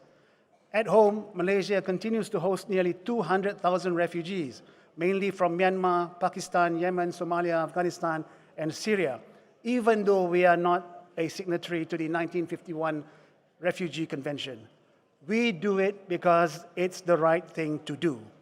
Upholding humanitarian norms requires collective political will. Malaysia calls on the IPU and its member parliaments to strengthen legal protections for humanitarian workers, safeguard vulnerable populations, and use parliamentary diplomacy to resolve conflicts before they escalate. Ladies and gentlemen, I must express Malaysia's deep concern over what's going on in Palestine. We have consistently called for full respect of humanitarian law and for humanitarian unrestricted access to those suffering from conflict, blockades, and displacement. Malaysia strongly condemns the criminal and cowardly attacks by Israel forces on the global Sumut flotilla, a peaceful humanitarian mission. This unprovoked action constitutes a flagrant violation of international and humanitarian law. Therefore, Malaysia urges the United Nations Security Council and the international community to act decisively and end Israel's impunity and hold the perpetrators accountable. Malaysia welcomes the agreement reached between Hamas and Israel on the comprehensive plan to end the Gaza conflict in Egypt on the 8th of October 2025. But despite the ceasefire agreement, Malaysia is deeply concerned with the ongoing attacks by Israel in the occupied Palestinian territories. Malaysia calls for swift and comprehensive implementation of the agreed terms and work with other members of the international community towards establishing an independent and sovereign state of Palestine based on the pre-1967 borders with East Jerusalem as its capital. Ladies and gentlemen, the tragedy in Gaza is not only the destruction of buildings, it is the destruction of a people's history, their identity, and their dignity. It is an intentional destruction of property, archived knowledge, culture, and heritage. It was an obliteration of teachers, doctors, scholars, academicians, young people, and of knowledge of the land, society, and heritage. In other words, it is an attempted erasure of the Palestinian civilization. Reconstruction of Palestine can only begin with the assistance of AI. Technology must always be guided by moral conscience, for without it, intelligence becomes merely another form of power. Through AI, we can map the destruction, identify what remains, and digitally preserve the heritage that war has tried to obliterate. But let us remember, while AI can analyze, it cannot feel. It can rebuild the walls, but not the warmth of family and human interaction. Therefore, the reconstruction of Gaza must be led by its own people, shaped by their culture and wisdom. The use of AI must be guided by ethics and empathy. Finally, we must ensure that every act of rebuilding is an act of justice. The reconstruction of Gaza is not a humanitarian favor, it is the world's obligation. Thank you.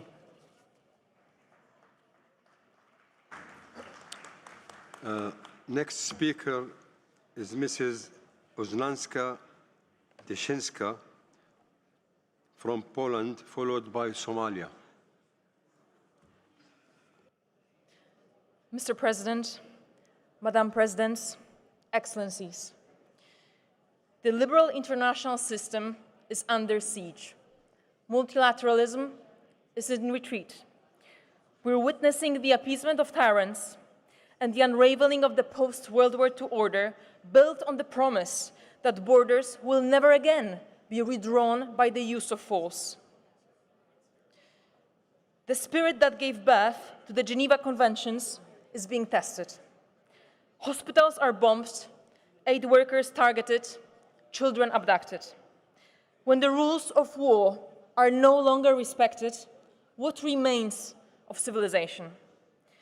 Today marks the 1,335th day since Russia's full-scale invasion of Ukraine. 1,335 days of waking up to pools of blood after yet another Russian attack hitting an apartment block, hospital, kindergarten. Brave Ukraine stands as the shield of Europe. It's a David versus Goliath fight, a deeply Christian archetype, defending not only its own sovereignty, but the moral architecture of the world that we built together after 1945. The 20th century gave us grim genocidal chapters: Holocaust, Holodomor, Rwanda, Srebrenica, Darfur. Raphael Lemkin, the Polish Jewish lawyer who gave us the word genocide, warned that it applies not only to total physical extermination, but also to the coordinated destruction of a nation's foundations, explicit in state narratives. And as noted by Professor Timothy Snyder, that is what we are witnessing today. Russia's leadership denies Ukraine statehood and publishes plans for de-Ukrainization. Its propaganda dehumanizes Ukrainians as parasites and vermin. Civilians are tortured through electric shocks, beatings, and mock executions. 20,000 children have been reported for Russification. Their only crime being born Ukrainian. How is this abduction morally different from what the Nazis once did to the Polish abducted children? The UN Commission of Inquiry has warned that the Ukrainization may constitute enticement to genocide. And several parliaments, amongst them Lithuania, Estonia, Latvia, and Canada, have recognized the crime. But most remain cautious. Why? Because of Russia's propaganda machine. Its global media networks have achieved what few perpetrators managed: to flood the world with denial, with confusion, and with moral fog. This is historically new, because no previous aggressor possessed such propaganda apparatus. Russians will be ashamed by these events for years to come. We recall Russia's actions in Georgia, Chechnya, the Balkans, Moldova, Syria, Libya, and Ukraine today. And this time, impunity cannot be allowed. The ICC warrants for Putin Lvova-Belvova must be enforced. This matters for the international order because once mass crimes carry costs, our deterrence becomes credible. And like few other nations, Poland understands the global threat of imperialist Russia. Supporting Ukraine is the best strategic investment in our peaceful future. Before entering the parliament, I served for a year in Ukraine as a humanitarian aid worker, leading a humanitarian mission providing frontline medical assistance. One of the greatest honors of my life. On 14th of January 2023, a hypersonic missile struck an apartment block in Dnipro, a short walk from our base. 236 apartments collapsed, with bodies caught under the rubble, pronounced as missing. I understood painfully. Humanitarian aid, though vital, without accountability, becomes a band-aid on a wound that keeps getting shot again and again. Humanitarian agencies too often become a way for governments to outsource their responsibility. This same truth applies to Gaza, to Sudan, to Yemen, and to every survivor of cruelty, to every woman and to every child who fell victim to violations of fundamental human rights. I bow to your strength, and I hope that you will find enough strength to bear the pain of the horrendous acts that were done to you.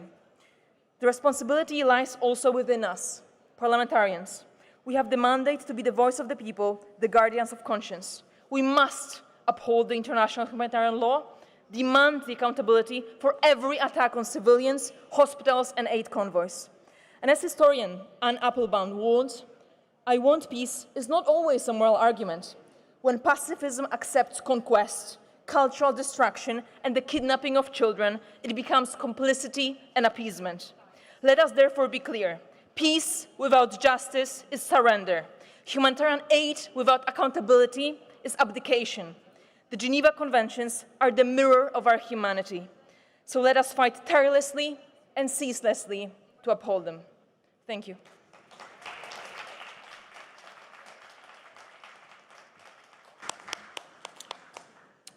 The next speaker now is Mr. Obshir from Somalia, followed by Mauritania.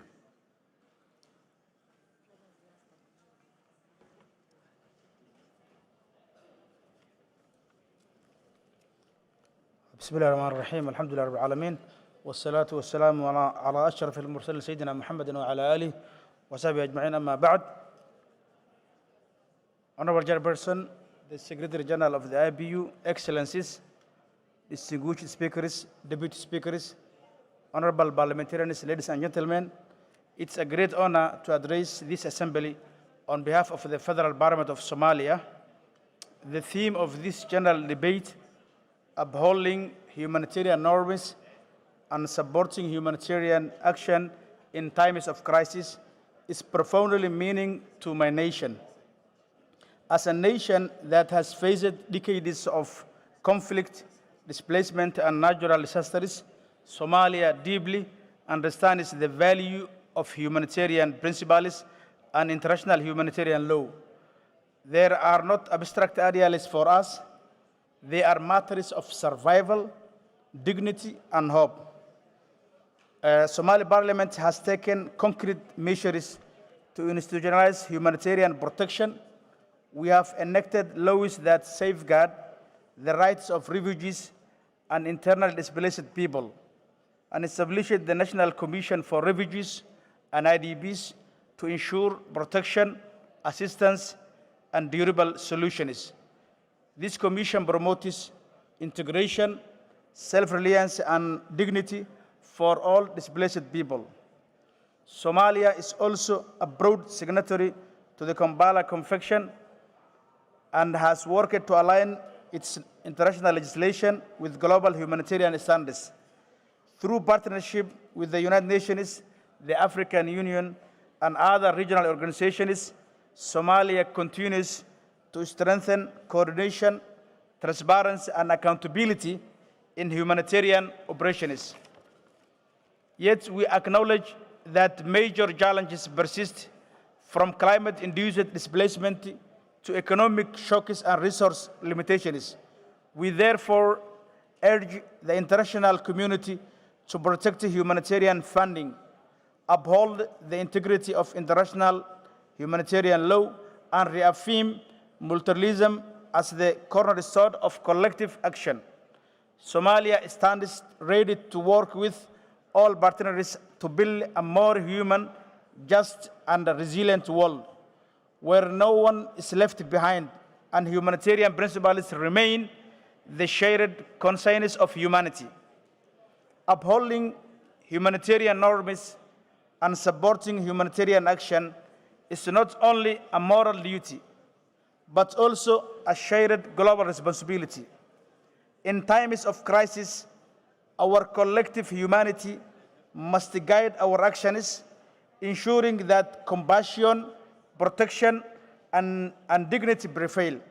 Thank you all.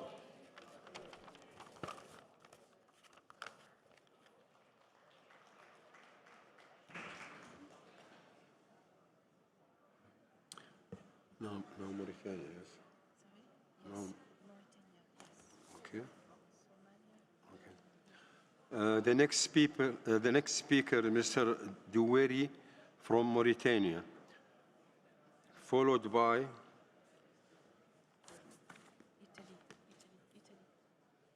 Italy, followed by Italy.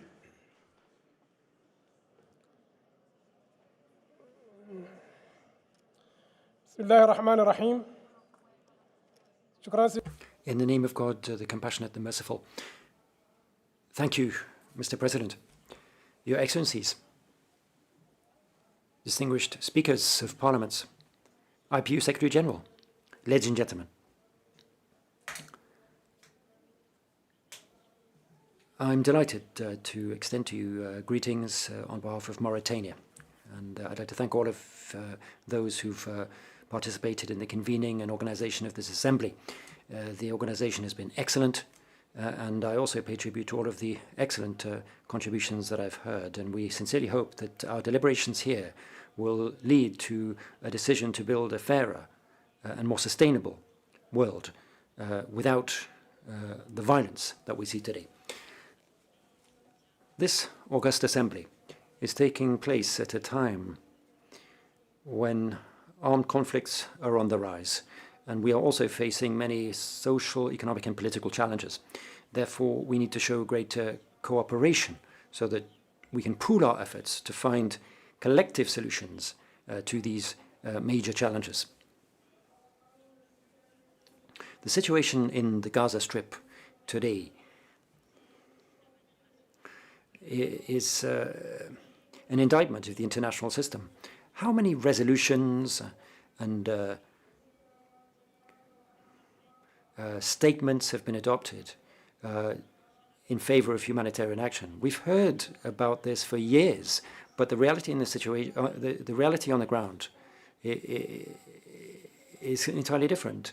You see bodies of women and children lying under collapsed buildings, babies who have been killed before they could even talk.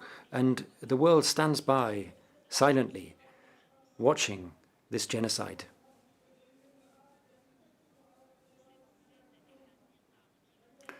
This is a reflection of the current state of humanity. People who think that what's happening in Gaza is a local phenomenon are wrong. It's the reflection of a failed international system. How can we stand by and watch schools being destroyed, hospitals being attacked, civilians, humanitarian workers dying?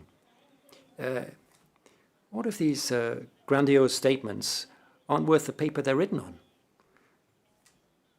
We need to actually implement what we promise to do.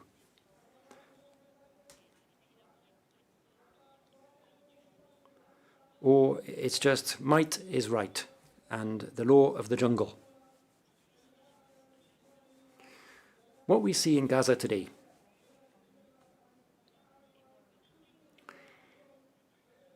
speaks more than 1,000 words. And what we are seeing is history being written with the blood of innocent children. And what we have always said is that the Middle East situation will never improve. We will never see peace unless we see the Palestinian people enjoy their basic human rights and their right to self-determination with a state with East Jerusalem as their capital. It's time for the international community to wake up and to condemn these brutal Israeli attacks. Ladies and gentlemen, it's high time that parliaments encourage their governments to better respect international humanitarian law, uphold humanitarian norms, and ensure that these principles and values aren't just beautiful words as a genocide continues to unfold before our very eyes. Thank you. Next speaker, Mr. Cassini from Italy, followed by Mr. Costa, Partnership for Maternal, Newborn and Child Health. Thank you, Mr. President. Our debate on compliance with humanitarian principles and on supporting humanitarian action is not a theoretical drill, rather an absolute must, politically and morally speaking. Nowadays, the basic functions of international humanitarian law are significantly wavering, pitted against crises that are multiplying in every continent. But no recent image is more disquieting than the one of Israel and Palestine. Since 7 October 2023, the civil population in Gaza has been experiencing a gargantuan humanitarian tragedy. Thousands of civilian innocent, women, children, the elderly, have been either killed or wounded. Over 2 million people in the Gaza Strip have endured unbearable living conditions with limited access to food, water, medicines, and health care. Hospitals and schools have been bombed. Humanitarian workers and doctors have been killed while fulfilling their duties. Likewise, we cannot overlook the suffering of the Israeli families victims of the terrible terrorist attacks of 7 October, who suffer the tragic loss of innocent lives and the terrible situation of the hostages.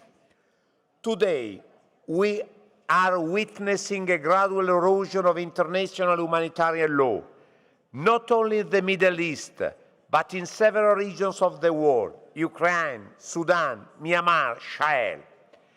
Yet, international humanitarian law is clear, non-negotiable, and binding for all, under all circumstances. No cause, however legitimate it may be, can justify the violation of its basic principles. Neither the fight against terror nor national security can be a pretext for striking innocent people, for indiscriminately attacking civilians, for weaponizing anger.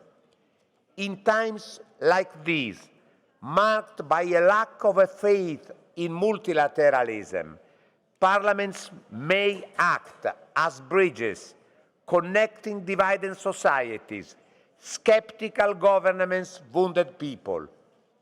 We must reassert the pivotal role of multilateral cooperation, as well as the role of international institutions, particularly the United Nations, the International Committee of the Red Cross, and humanitarian agencies in ensuring the protection of civilians and access to aid. In the cause of Israel and Palestine, the recent Israel-Hamas peace agreement, brokered by the United States, Egypt, Qatar, and other regional players, has opened up a crucial window of hope.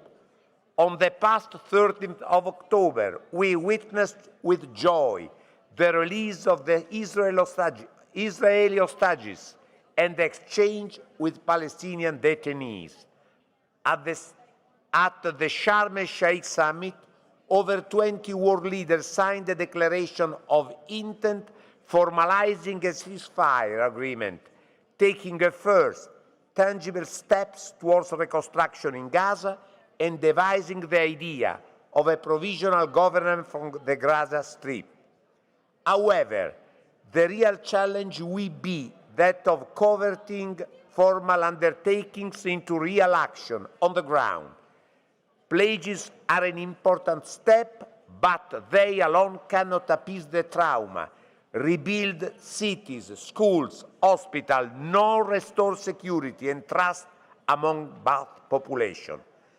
That is why it is paramount to set up, strengthen away, effective and transparent supervision mechanism capable of guaranteeing a just and lasting peace. We can continue in Parliament one continuing action, and I am confident that Inter-parliamentary Union will have the rule that have had in the past in similar occasions. Thank you very much.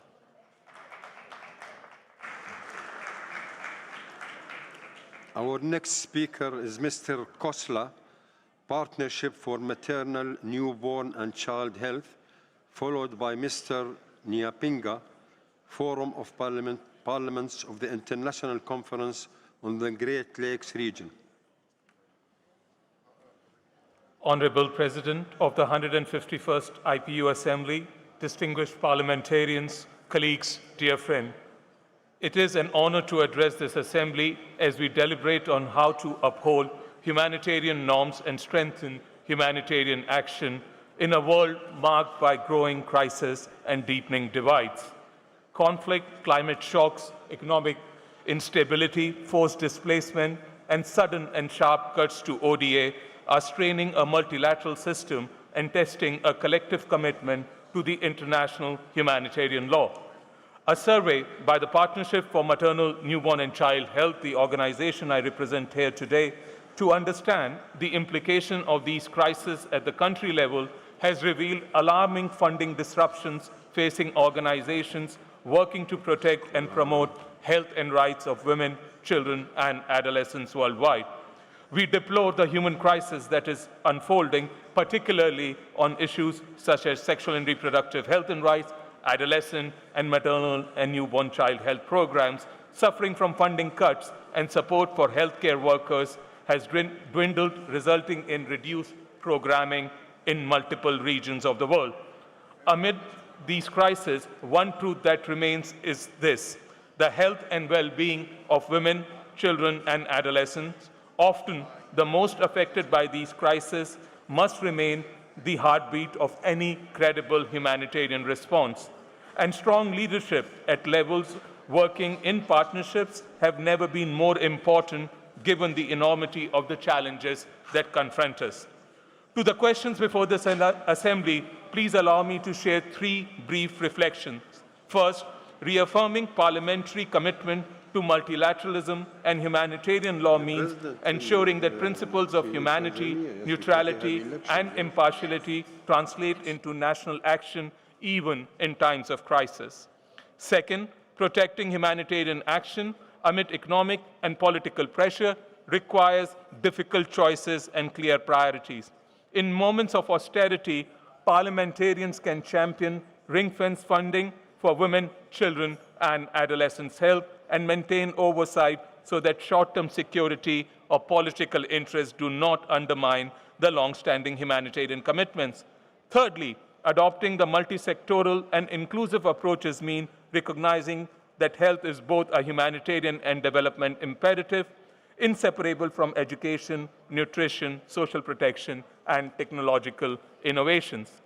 In response to the cascading global crisis, we at the partnership applaud the Honorable Speaker of South Africa in her spearheading of discussions together with the Inter-parliamentary Union on how parliamentarians can champion health and rights of women, children, and adolescents who are often most vulnerable in our societies.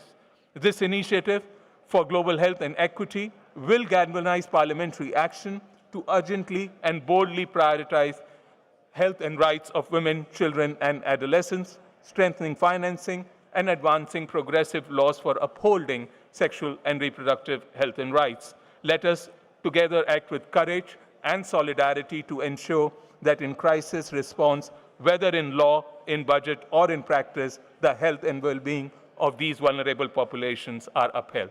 Thank you. Our next speaker is Mr. Nyapinga, Forum of Parliaments of the International Conference on the Great Lakes region, followed by Mrs. Scolaro from World Health Organization. Thank you, Chair. Your Excellencies, ladies and gentlemen, I'm deeply honored to address this October Assembly on behalf of the Forum of Parliaments on the International Conference on the Great Lakes region, a regional parliamentary mechanism committed to advancing peace, democracy, and human rights across one of Africa's most complex yet resilient regions.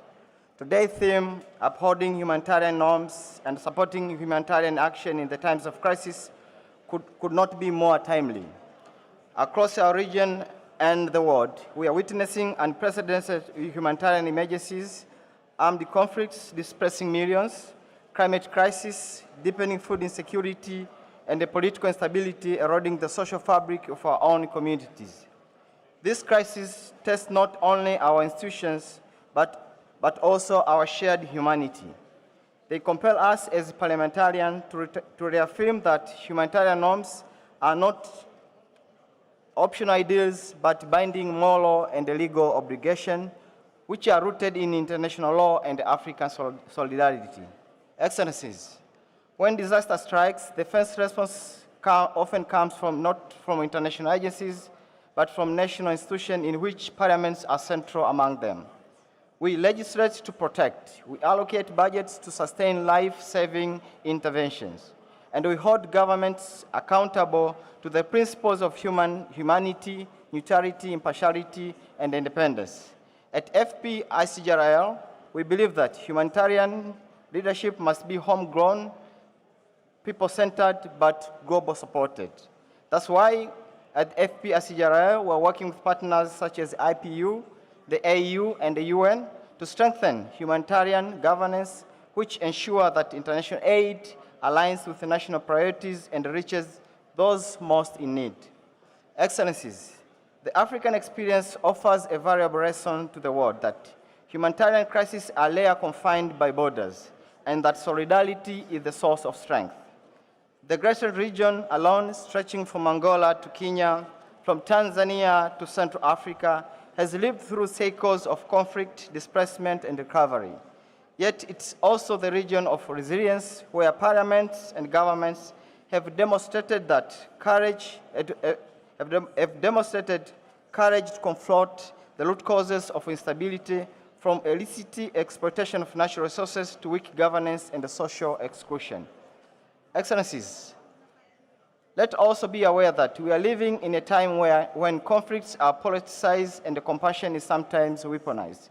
We cannot allow humanitarianism to be selective.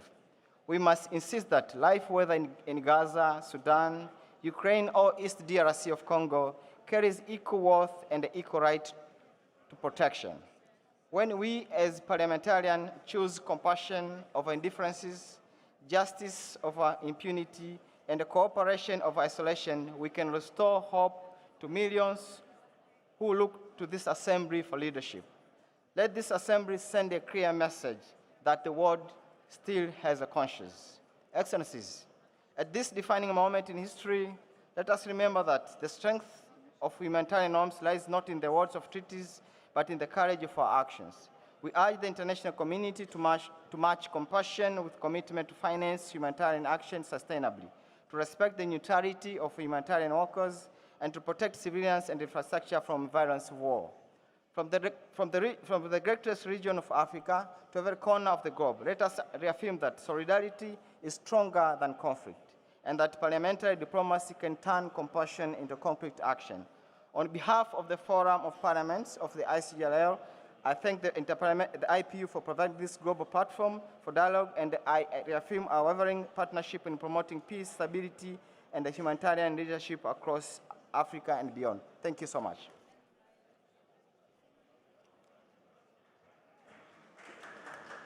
Our next speaker is Mrs. Colaro from the World Health Organization, followed by Mrs. Bergamini, the Parliamentary Assembly of the Mediterranean PAM. Honorable President, distinguished members of Parliament, I'm grateful for the opportunity to address this Assembly on behalf of the World Health Organization. We meet at a time when humanitarian norms and the principle of humanity are under severe strain. Armed conflict, forced displacement, climate change, and health emergencies are converging to threaten the very foundations of humanitarian law. Health is often the first casualty in crisis. Attacks on health workers and facilities, disruptions to essential services, and the collapse of health systems leave the most vulnerable, including women, children, and displaced population, without access to life-saving care. Upholding humanitarian norms must include protecting health workers and ensuring uninterrupted access to health services. WHO and the United Nations were created in the aftermath of the Second World War on the belief that global cooperation is the only alternative to global conflict. The WHO Constitution was the first international legal instrument to affirm that health is a fundamental human right, a principle as vital today as it was 77 years ago. In these divided times, health must remain a bridge for cooperation and dialogue, where all nations can work together towards a shared goal. WHO stands ready to work with parliaments, in particular on three priorities: protect health in crisis by ensuring that international humanitarian law is translated into national legislation safeguarding health workers, facilities, and access to health; combat misinformation to maintain public trust and strengthen emergency response; and finally, ensure sustainable financing through predictable and flexible funding for a resilient health system. This is essential to respond to emergencies and crises and to build a resilient health system. Parliament plays a crucial role in ensuring that health is prioritized in national budget and in holding governments accountable for commitments taken at the international level. We deeply appreciate the collaboration with the IPU, including with the newly established Committee on Health. And we invite you all parliamentarians to join us at the next World Health Assembly, which will take place in May in Geneva, where, together with the Inter-parliamentary Union, we will host the annual Global Parliamentary Forum. We thank you very much. The next speaker is Mrs. Bergamini, Parliamentary Assembly of the Mediterranean PAM, followed by Mrs. Blossel, Parliamentarians Network for Global Health.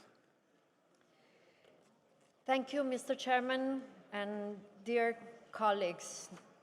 It's a great privilege to be able to contribute to this session of the Inter-parliamentary Union on behalf of the Parliamentary Assembly of the Mediterranean, PAM. First of all, let me express the full support of PAM to the implementation of the ceasefire in Gaza, calling on all parties to consolidate the ceasefire and transform it into a lasting peace. Over the past 2 years, we have been witnesses of an unprecedented humanitarian catastrophe in Gaza. Now, time has come for urgent life-saving humanitarian aid to be dedicated and delivered at a fast pace to the most vulnerable. Overall, we meet today at a time when humanitarian action is on the brink of collapse. Humanitarian operations are shrinking due to the massive lack of funds and insufficient staff. Yet, millions of people depend directly on humanitarian assistance. With over 100 active conflicts worldwide, the costs of human lives is immeasurable. And beyond Gaza, I wish to refer to the severe humanitarian crisis in Sudan, as well as the civilian casualties and attacks on civil infrastructure, including hospitals, schools, and water and energy platforms in Ukraine as a result of the ongoing Russian war of aggression. And then there's Myanmar, and then there's Sahel. Attacks on civilians are a blatant violation of international humanitarian law, and many countries, including members of the UN Security Council, which should be champions of humanitarian law, are the ones trampling on it. As the president of the International Committee of the Red Cross stated, nowadays the boundaries of warfare are being pushed, increasing human suffering and fostering conditions for new security threats to take hold. In a world characterized by shifting divisions and alliances, upholding humanitarian norms and principles in conflicts makes us all feel and be safer. As parliamentarians, we bear on our shoulders the gravity of representing our people. Thus, we must be motivated by a deep sense of responsibility and urgency to act, to ensure the respect of international humanitarian law, as well as the accountability of any disregard and violations. The respect of international humanitarian law also means protecting aid workers and medical staff who are too often victims of conflicts. PAM member parliaments from the Euro-Mediterranean and Gulf regions will continue to supporting bold and innovative initiatives to implement international humanitarian law, regularly speaking out in regional and international fora, and actively supporting mechanisms for accountability. Following the rapid technological developments, it is equally important to bring clarity to the application of international humanitarian law when it comes to the use of autonomous weapon systems and other emerging technology. Thank you very much for the attention.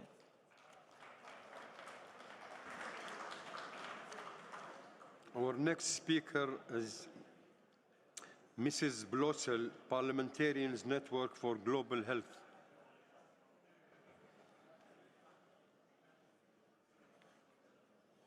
Thank you.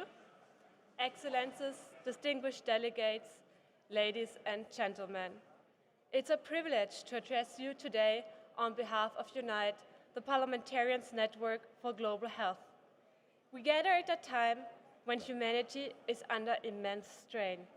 In 2025, over 120 armed conflicts rage across the world, and more than 310 million people require humanitarian assistance. These crises are not only political, they are profoundly health crises. When bombs fall, health systems collapse. When people flee, vaccines, medicines, and essential health services vanish. Disease, hunger, and trauma become the silent weapons of war, leaving lasting scars on community. The scale of humanitarian suffering is staggering. 122 million people are forcibly displaced, with women and girls disproportionately disproportionately affected. Since 1990, their exposure to conflict has more than doubled. The consequences are severe: higher maternal mortality and increased gender-based violence. The Geneva Convention reminds us that even in war, humanity must prevail. Yet today, we still witnessed hospitals being bombed, health workers being attacked, and life-saving aid being obstructed. Violations of international humanitarian law are not abstract failures. They are the direct cause of suffering, illness, and death. Within UNITE, we believe that upholding humanitarian norms must go hand in hand with protecting the right to health for all, everywhere, and in times of crisis. Parliamentarians are crucial to this mission. Through legislation, oversight, government accountability, and budgetary power, they can translate humanitarian commitments into concrete national action, but they cannot do it alone. They need partnership, knowledge, and collective will. And that is where our network stands ready to collaborate. Allow me to share 3 priorities that unite champions. First, investment in resilient health systems as a foundation for humanitarian action. Strong primary care, emergency preparedness, and local health workers are the first line of defense when crises strike. Second, protection of health workers and humanitarian personnel. They are not combatants, they are carriers of hope for civilians, and their safety must be non-negotiable. Third, ensurance of inclusive responses that address gender, youth, and displacement. Women and girls are often the most affected, but they are also powerful agents of recovery and peace. Excellencies, upholding humanitarian norms is ultimately about protecting life. It's about ensuring that in chaos of conflict, the heartbeat of humanity, life and health, continues to pulse. Let us unite to make that heartbeat stronger. Thank you.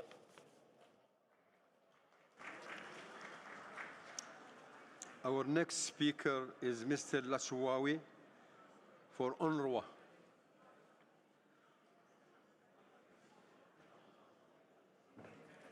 This is the last speaker.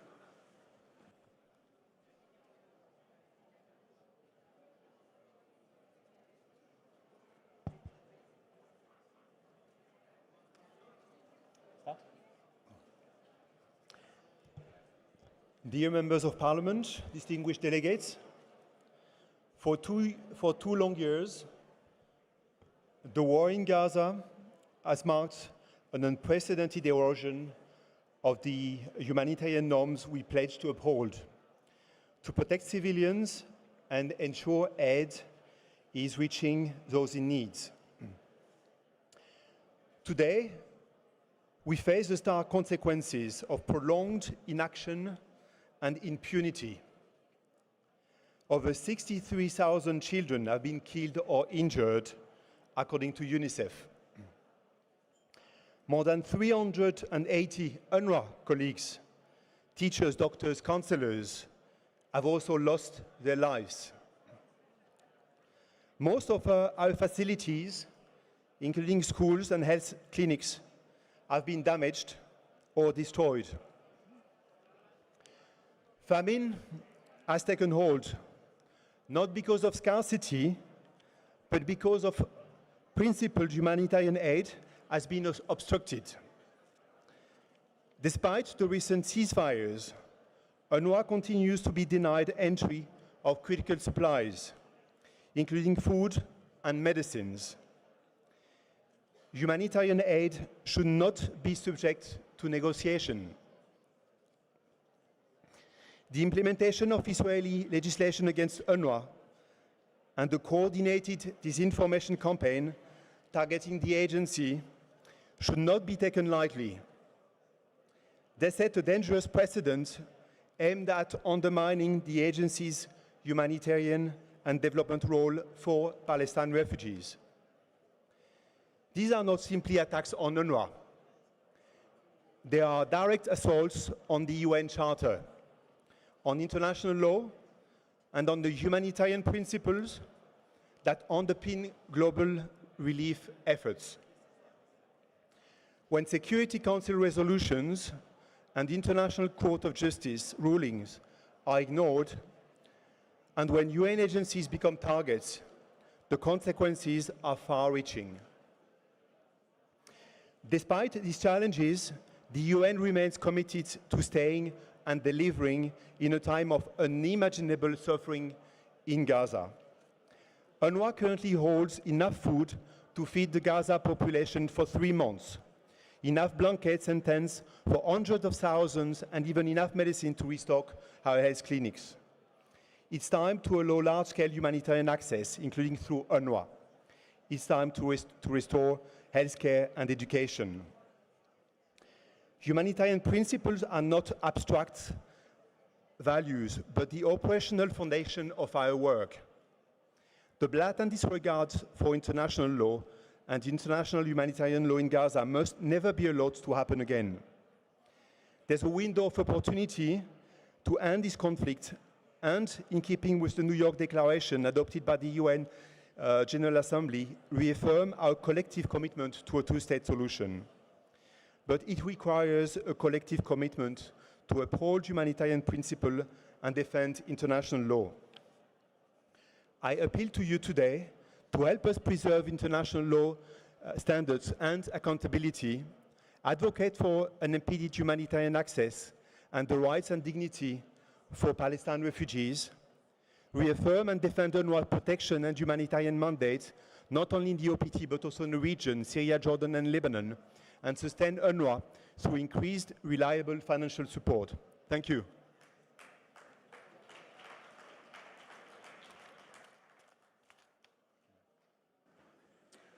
The next speaker is Mrs. Bikte Athan, Sovereign Order of Malta.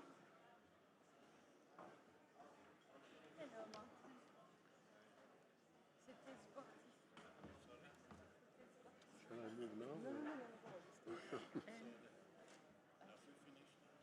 Well, we didn't know when you were coming. Sovereign Order of Malta. It says here, Mrs.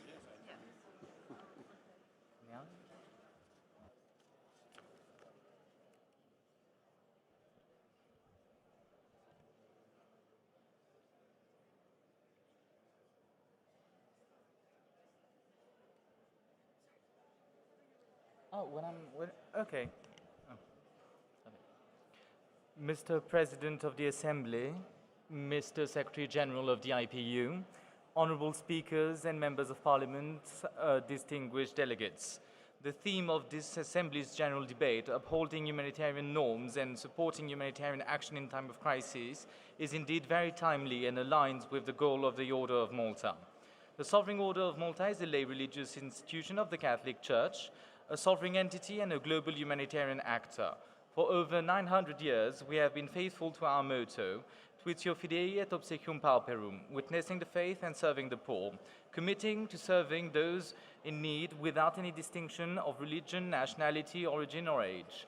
The Order entertains diplomatic relations with 115 states, the EU, and has permanent observer status at the UN and other major international organizations.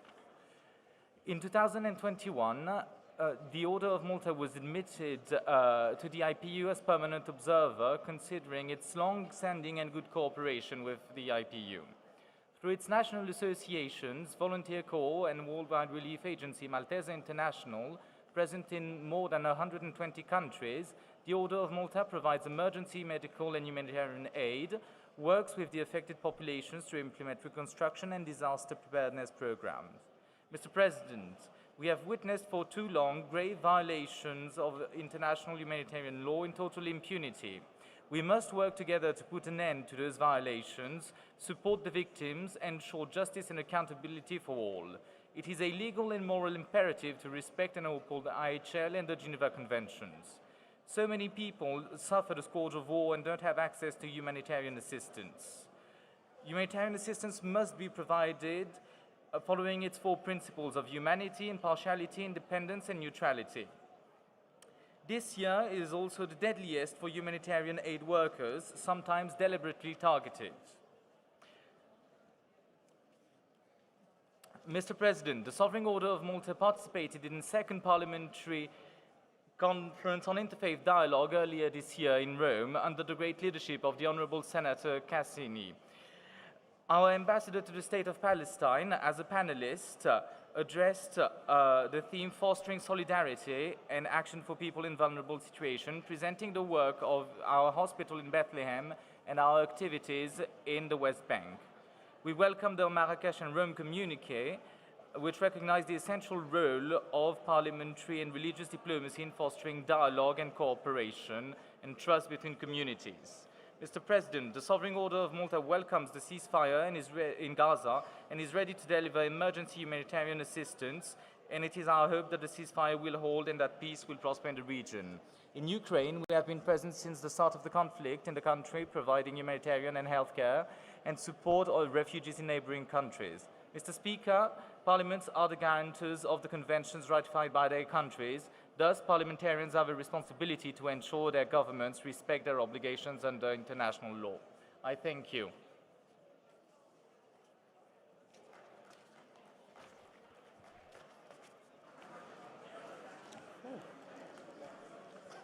Ladies and gentlemen, this concludes the B list for today.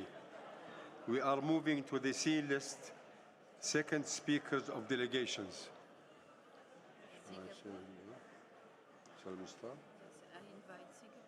Singapore. The next speaker is Mrs. Lee from Singapore.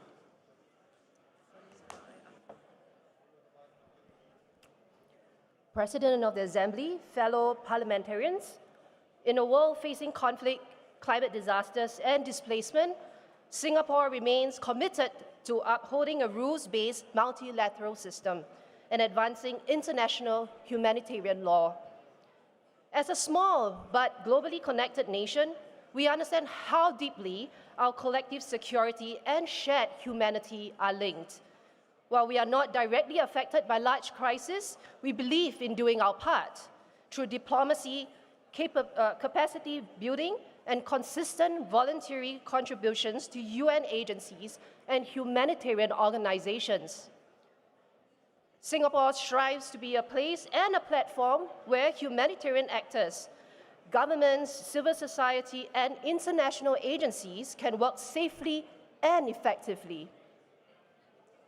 Our humanitarian efforts, from deploying aid workers and the Singapore Armed Forces overseas to support victims of violence and displacement, are grounded in empathy as much as policy. We also recognize that humanitarian action must be inclusive. Our responses draw on the strengths of the youth, the private sector, technology, and local communities. And in Southeast Asia, we have seen how this timely coordination and partnership can save lives. Singapore reaffirms our commitment to work closely with fellow parliamentarians and the international community, not just to uphold norms, but to protect people, because in every crisis, wherever it is, our most powerful response must be our shared humanity. Thank you.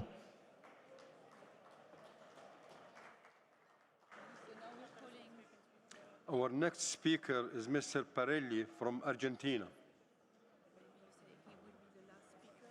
And this will be the last speaker for today. Thank you very much.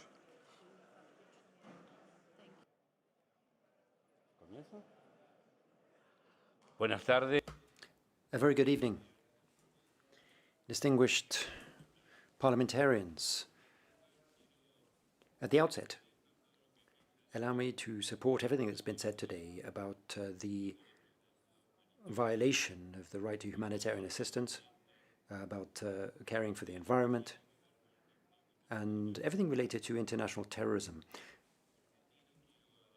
As an Argentinian, I support those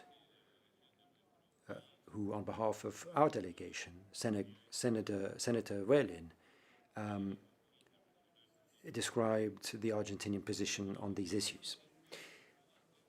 But I also wanted to raise two other issues which I think are very important that we need to look at. Firstly, over the past 40 years, we've seen the emergence after the fall of the Berlin Wall of consumer-based capitalism that has led to social mobility. But more recently, we've seen the re-emergence of a financial form of capitalism that promotes social inequality and only benefits large financial companies around the world. And what's been called the democratic deficit has developed. We've seen people increasingly disillusioned with democracy. And democracy seems to be bringing people fewer responses to their problems, such as freedom, work, their daily issues, and the possibility of seeking a better life. So I think the main issue we need to address is this democracy, which seems to be just for a few. Politicians, journalists are interested in it, but it doesn't seem to be democracy for all. And then secondly, I wanted to refer to another threat to democracy, particularly in Latin America. The previous Pope, Francisco,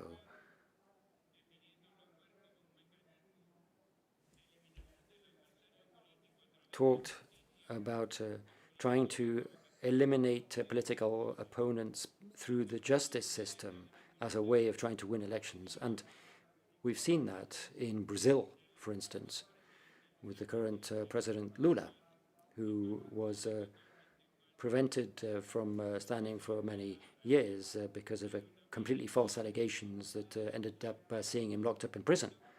And this is what's happening today in Argentina. We've seen the main political opponent, Cristina Fernández de Kirchner, prevented from taking part in the next parliamentary elections, which take place on Sunday. So these are major problems. And there's this lack of acceptance of democracy now, and then there's this attempt to persecute politicians by major economic vested interests who invent these cases in order to get rid of their political opponents. And these seem to be, to me, to be the two main threats to democracy around the world. Thank you very much. This concludes the general debate for today. We now move to the consideration of the emergency item. Thank you very much. Okay, thank you very much.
thinking of the young.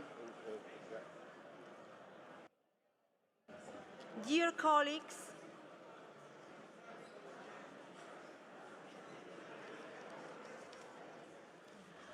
we continue our assembly and we move to the item 2 of our agenda.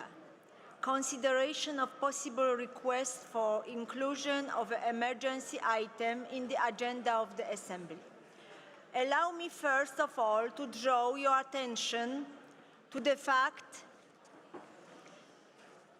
that 2 requests for the inclusion of an emergency item were received by the Assembly Secretariat. These requests are to be found in document A/151/2-INF1, which has already been distributed and are as follows. Item proposed, first one, Global Call for Parliamentary Solidarity and Coordinated Action on Madagascar, submitted by South Africa on behalf of the African Group. And the second proposal, Parliamentary Action Against Transitional Organized Crime, Cybercrime and Hybrid Threats to Democracy and Human Security, submitted by Thailand, Argentina, Chile, Poland, and Sweden with the support of the GRULAC and the 12+ group.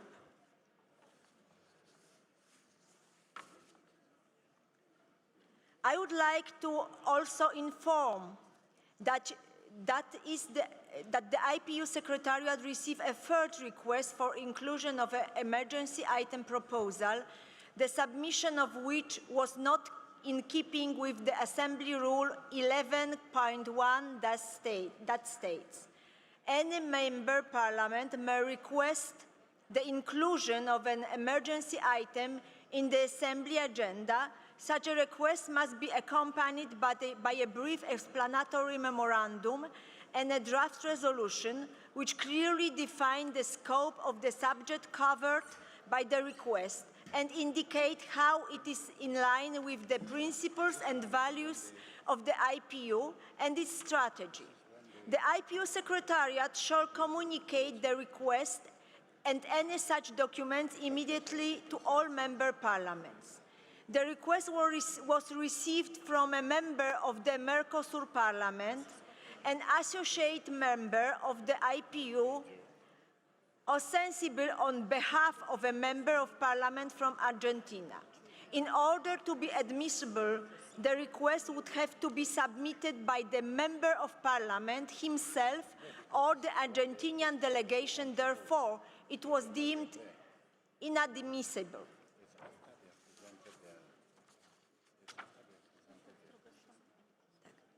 Before I ask the Secretary General to take the floor, I invite you to watch this short explanatory video guide on voting for emergency items. Voting guide for emergency items during an assembly. Who can vote? To exercise their voting rights, member parliament delegations should not be in arrears of more than 2 years, should be registered on the list of participants, and physically in attendance at the time of the vote. Votes are held by roll call, and MPs must be present in the room at the time of the vote.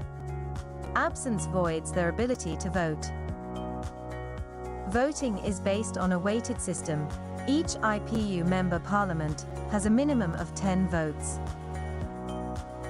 The basic 10-vote entitlement shall be reduced to 8 votes if a delegation is composed exclusively of parliamentarians of the same sex for 2 consecutive sessions. Delegations are entitled to additional votes based on the population of their country as shown in the following table. The number of votes allowed per delegation depends on the number of MPs present in the room at the time of the vote. 1 MP may cast a maximum of 10 votes, 2 MPs may cast a maximum of 20 votes, and 3 MPs are required to cast 21 votes or more. A delegation may split its vote entitlement to express the diverse views of its members. If a member parliament has 15 votes for an emergency item proposal, it may, for example, vote 6 in favor, 5 against, and 4 abstentions. In another emergency item proposal, it may choose to vote 10 votes in favor and 5 against. Please be reminded that for each proposal, members must use the full number of votes to which they are entitled. Delegations are requested to remain silent during the vote. For more information about the voting process, please scan the QR codes or visit the links presented here.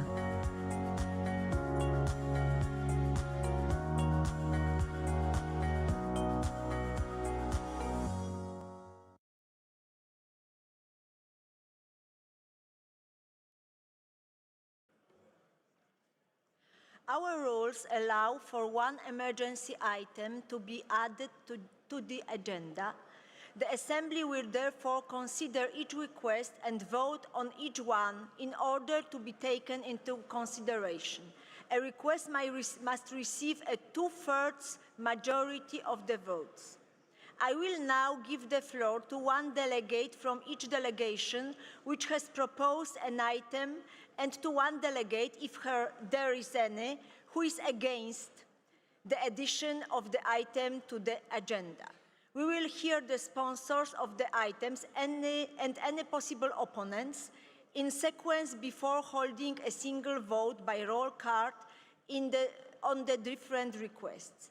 According to Assembly Rule 12, speakers should refrain from going into the substance of the issues involved. They will have a maximum of 3 minutes each in which to state their case. We will now take up the first of the requests. I call on the speaker, Kugungungela Amadila from Namibia.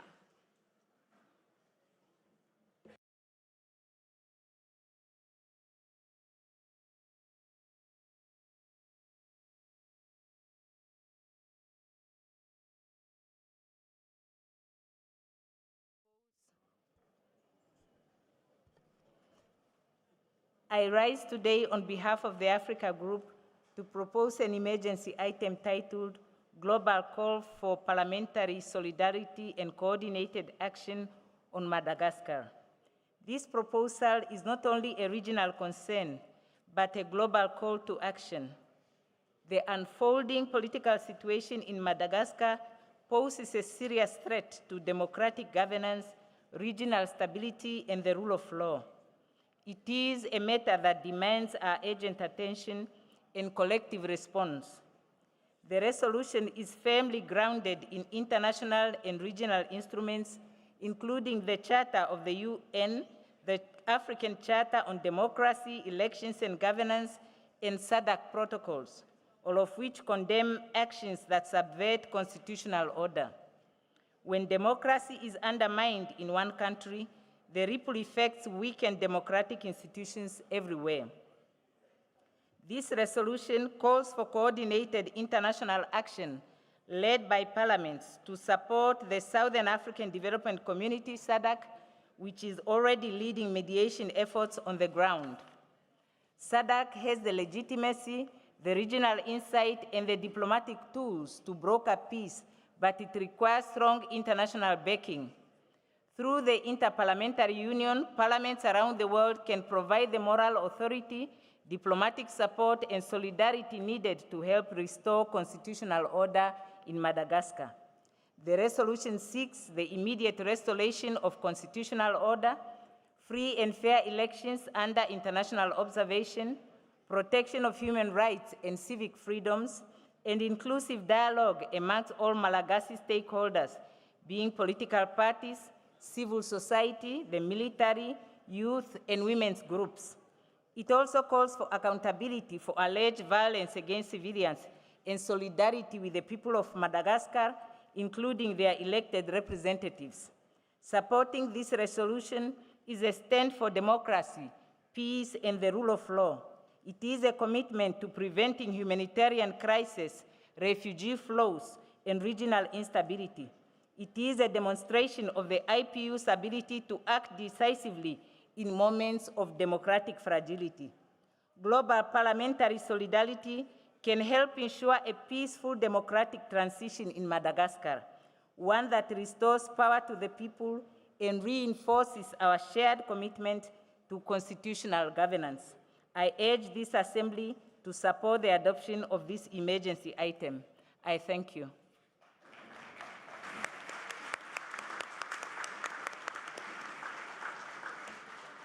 Thank you very much. Does anyone wish to speak against the inclusion of this item in our agenda?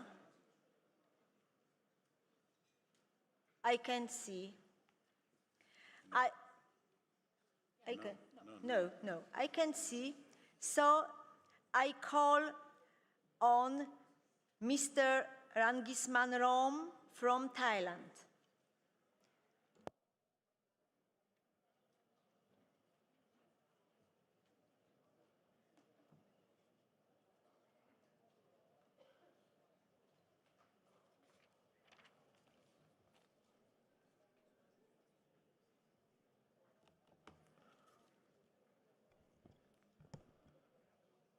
Madam Chair, on behalf of the co-authors, Thailand, Argentina, Chile, Poland, and Sweden, and with the strong support of the GRULAC and 12 Plus Group, as well as Senator Lucila Crexel and Congressman Fernando Iglesias of Argentina, it is my honor to present our proposal entitled Parliamentary Action Against Transnational Organized Crime, Cybercrime, and Hybrid Threat to Democracy and Human Security. Today, the world confronts a shadow empire built on fear and deception, an empire without borders, yet powerful enough to corrupt economies, infiltrate politics, and enslave lives. It feeds on inequality and indifference, and in doing so, erodes the very foundation of democracy. From drug cartels that poison our youth to assassination that silence defenders of truth, this empire leaves no nation untouched. The tragic killing of Senator Miguel Uribe Tupac of Colombia reminds us that organized crime is not a distant menace. It is a threat that strikes at the heart of democracy. What we face is a hybrid threat, a convergence of crime, corruption, and digital warfare. It manipulates information, weaponizes technologies, launder billions through cryptocurrency, and undermines public trust. Nowhere is this shadow empire more visible than in the rise of the scam compounds across Southeast Asia. Behind the screen and false promise are hundreds of thousands of people from multiple countries. Many deceived, coerced, and trapped in conditions that defy humanity, human dignity. A recent joint international operation froze assets worth over $15 billion, revealing only the surface of this vast criminal economy. Madam Chair, if we remain silent, this empire will keep expanding, feeding on our inaction. We call upon our Parliament to unite, to close legal loopholes, strengthen anti-trafficking frameworks, and ensure response that are human, right-based, and grounded in dignity and justice. Let us build cooperation, and that is as borderless and as the crime we face. Let us act not only with resolve, but with humanity, because the true measure of democracy is not how loudly we condemn injustice, but how decisively we confront it together. Thank you, Madam Chair.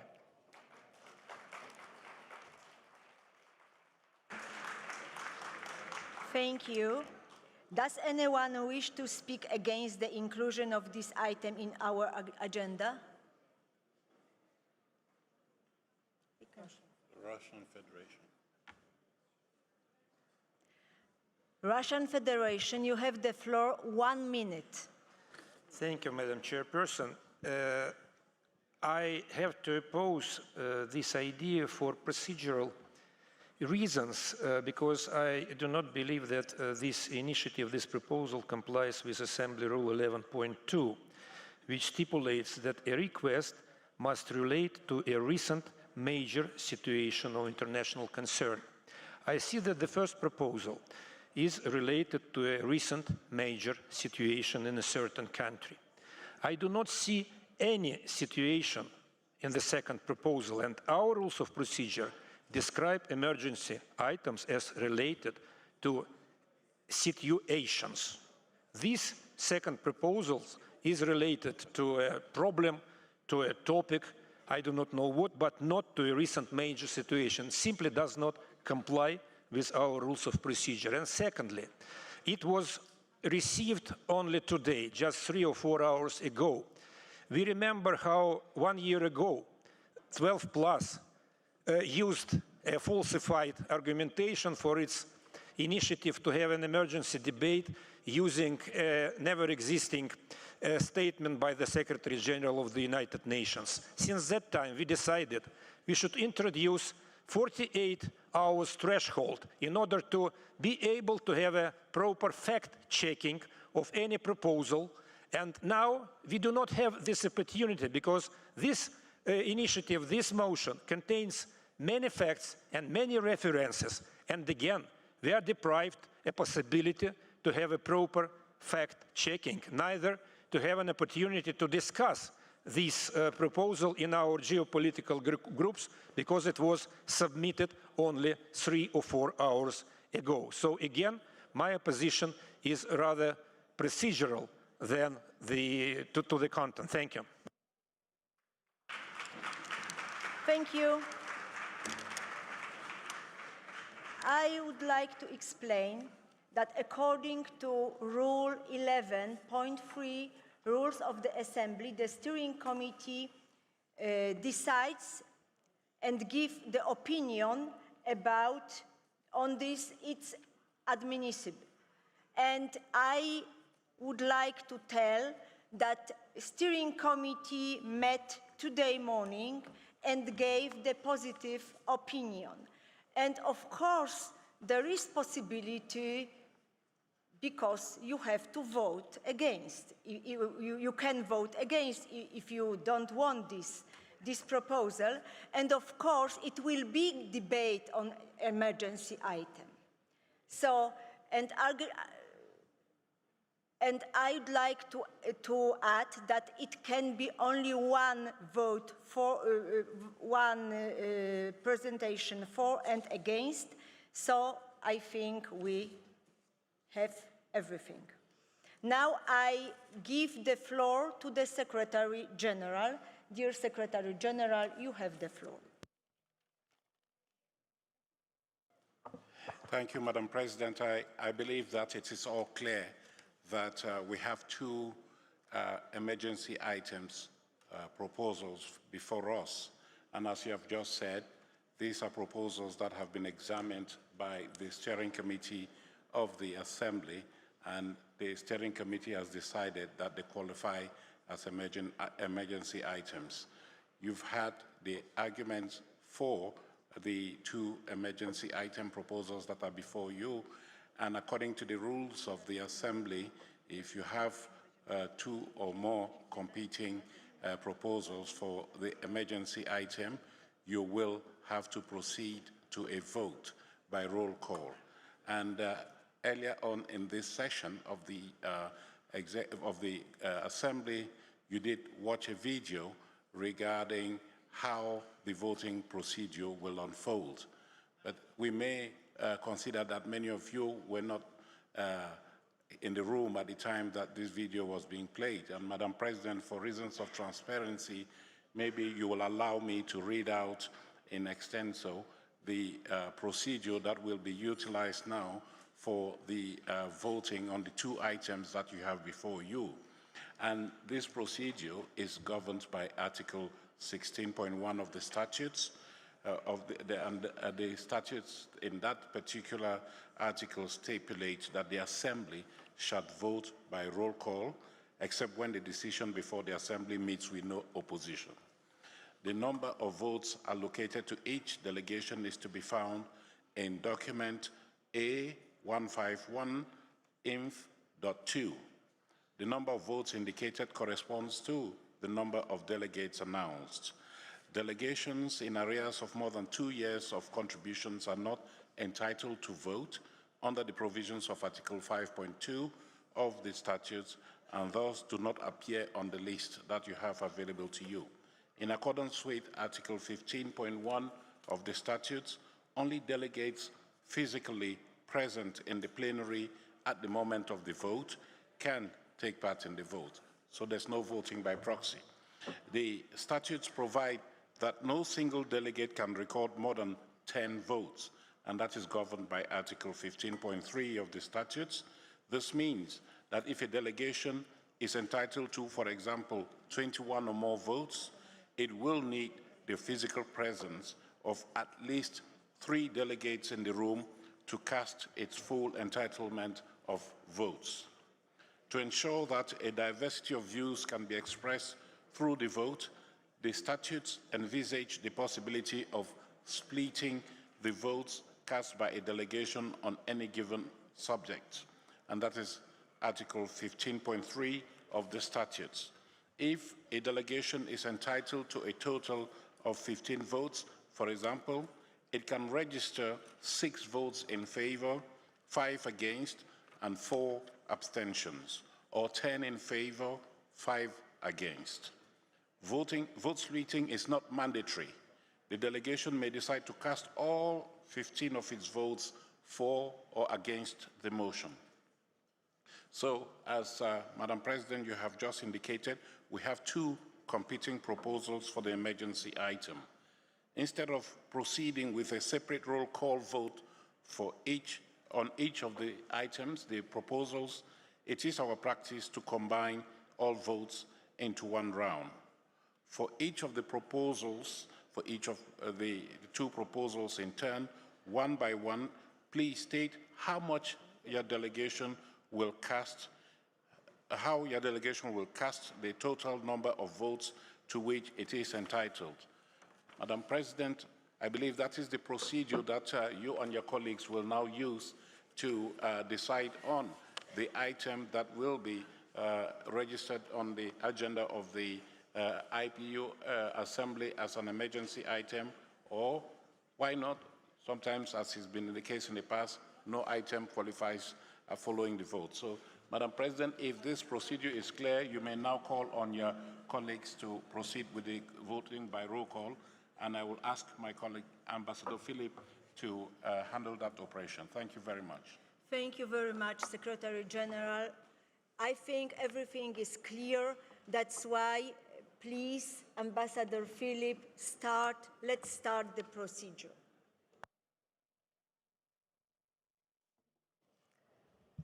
Thank you very much, Madam President. I understand we are ready to start the vote.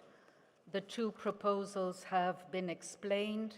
They have very clear titles, but just to make things easier, when I call upon you to cast your votes, I will be referring to the proposal on Madagascar and the proposal on organized crime. Each country will be using its full allocation of votes. My colleagues here at the side table will be carefully recording your vote. We would kindly ask that you speak clearly into the microphone, indicating the number of votes for, against, or abstention. And of course, in order to conduct the elections in a smooth and time-efficient manner, it would be tremendously helpful for us if we can have silence in the room. So if you agree, we will start with the first delegation seated here in the room, the delegation of Spain. You have 16 votes, Proposal on Madagascar, please. Okay, now. Okay, it's good, yeah. Yes? Yes. 16 abstention, Madagascar. Proposal on organized crime. 16 in favor. Thank you. We move to Sri Lanka. Sri Lanka, you have 14 votes. Proposal on Madagascar, please. No, madam, not with the first proposal. Against? Against. Proposal on organized crime. Support for that. In favor. Thank you.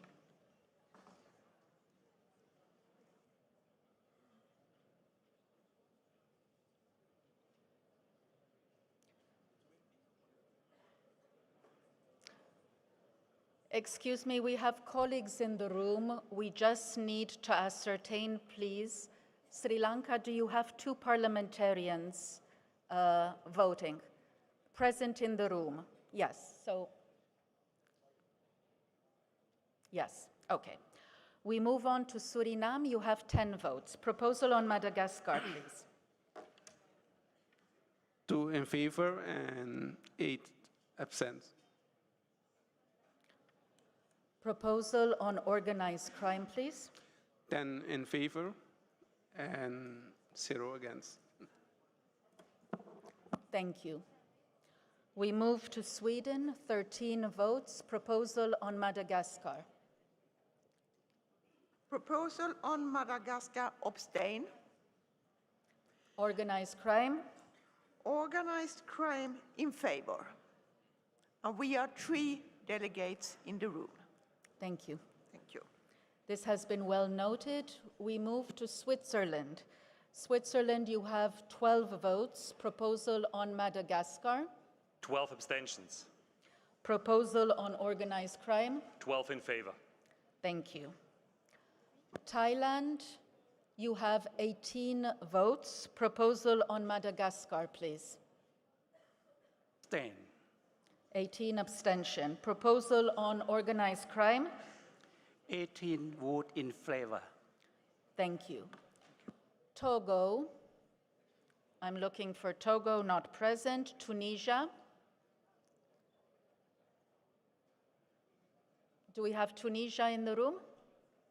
No. Turkey, 19 votes. Proposal on Madagascar, please. 15 votes in favor. For the other... You have a total of 19. Yes, yes.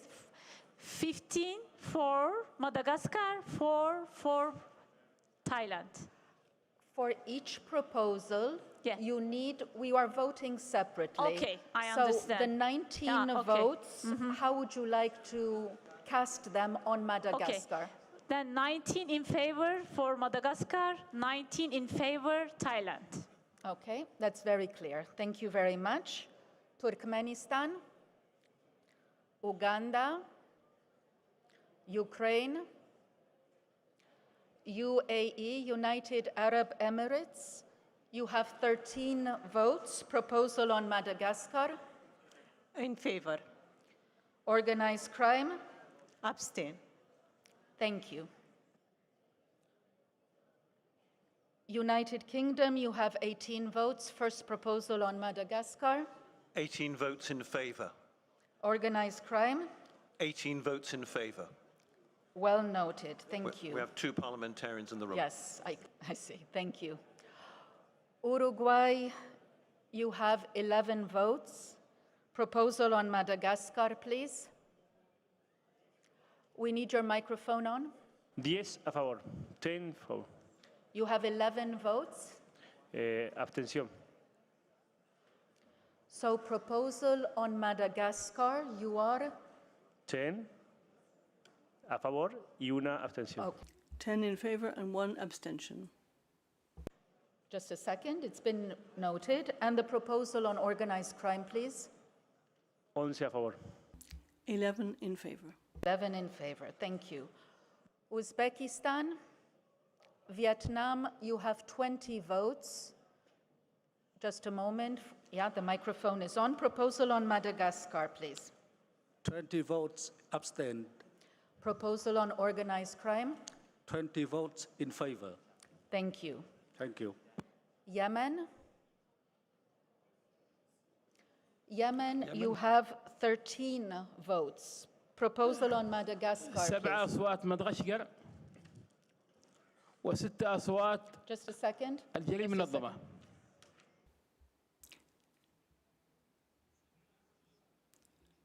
Let me repeat, Madam. 7 for the Madagascar and 6 on in favor of organized crime. مرة ثانية. I'm afraid the interpretation we did not hear clearly. Okay, I'm sorry, I don't have the... you need to cast the full 13 votes on each of the proposals separately.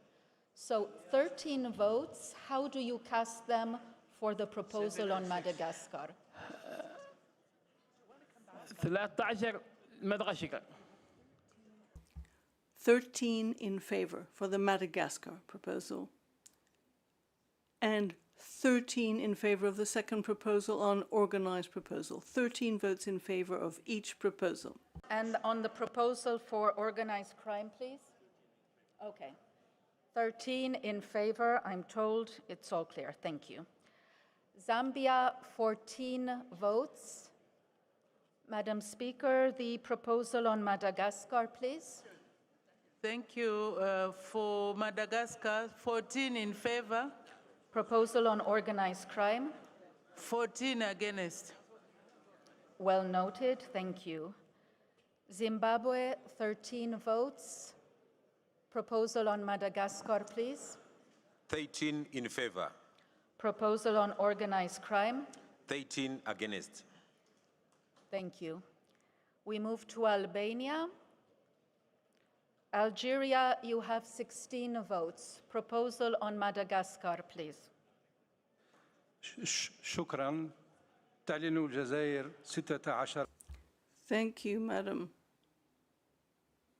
We would like to vote in favor of the South African proposal. 16 in favor of Madagascar and 16 in favor of the 12+ proposal, says the Speaker. Andorra, 10 votes. Proposal on Madagascar, please. Contre? Say that again, please. The microphone just turned on now. Go ahead. Ahí está. Madagascar, 10 Yes. contre. 10 against. Organized crime. 10 10 in favor. Angola, 15 votes. Proposal on Madagascar, please. 15 in favor. Proposal on organized crime. 15 against. Thank you. Argentina, proposal on Madagascar, you have 16 votes. 16 en contra. 16 opposed. Organized crime. 16 a favor. 16 in favor. Armenia, you have 11 votes. Proposal on Madagascar. Abstain. Proposal on organized crime. 11 in favor. Thank you. Australia, you have 14 votes. On the proposal regarding Madagascar, please. 14 votes abstain. Proposal on organized crime. 14 votes in favor of Thailand. Thank you, Mr. Speaker. Austria, 12 votes. Proposal on Madagascar. 6 votes in favor and 6 votes abstention. Proposal on organized crime. 12 votes in favor. Thank you. Azerbaijan, Bahamas, Bahrain, you have 11 votes. Proposal on Madagascar. 11 in favor. Proposal on organized crime? 11 in favor. Thank you. Well noted. Belarus, I see one delegate in the room. You have 10 votes. On the proposal for Madagascar, please. 10 votes in favor.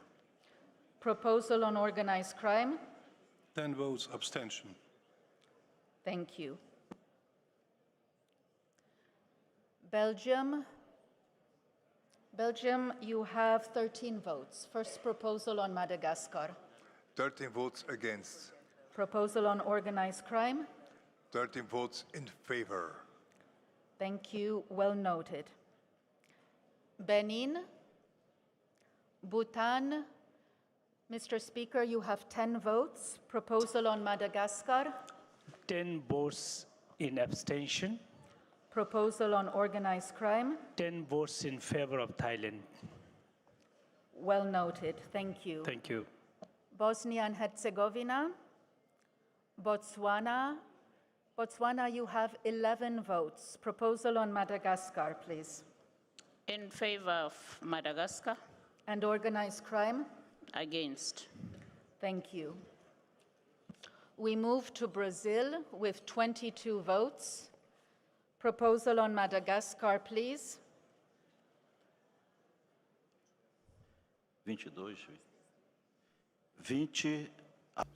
20 abstentions.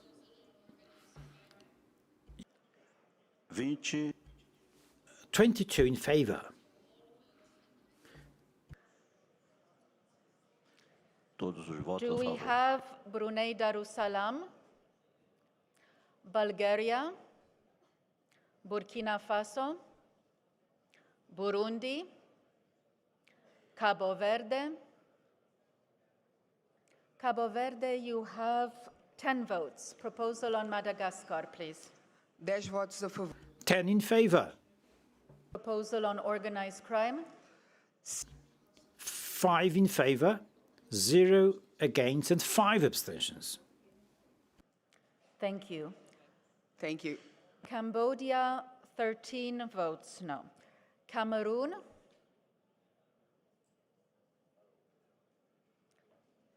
Canada, we have 16 votes for Canada. Proposal on Madagascar, please. 16 in favor. Proposal on organized crime. 16 in favor. Thank you. Chad. Chad, 13 votes. 13 in favor of Madagascar and organized crime, 13 in favor. Thank you. Chile, 13 votes as well. Proposal on Madagascar, please. 13 votos abstención. 13 abstentions. 13 votes in favor. China, you have 23 votes. Proposal on Madagascar. 23 abstention. Proposal on organized crime. 13 abstention. Thank 10 you. against. Thank you. Costa Rica. Costa Rica, you have 12 votes. I'm sorry? Sorry, 10 votes, sorry. Costa Rica, 10 votes. Proposal on Madagascar, please. 5 in favor, 5 abstentions. And proposal on organized crime? 10 in favor. Well noted, thank you. Croatia. Croatia, you have 11 votes. I'm just waiting for the mic to come on, okay. Proposal on Madagascar, please. 10, I understand there's one delegate, 10 votes therefore. Proposal on Madagascar, please. 10. Abstention of 10 votes. Abstention. Abstention. Proposal on organized crime. 10 votes in favor. Thank you. Cyprus, 11 votes. Proposal on Madagascar, please. 5 in favor, 5 abstain. And the proposal on organized crime? 5 in favor, 5 abstain. 10. Yes. Okay. She told me. So Cyprus? 6 in favor, 5 abstain for the first, 6 in favor, 5 abstain in the second. Thank you. Thank you. Math is not our forte at this time of the day. Okay. Thank you very much. Czechia, you have 10 votes. Proposal on Madagascar, please. 10 votes against. Proposal on organized crime? 10 votes in favor. Thank you. Democratic Republic of the Congo, you have 20 votes. Proposal on Madagascar?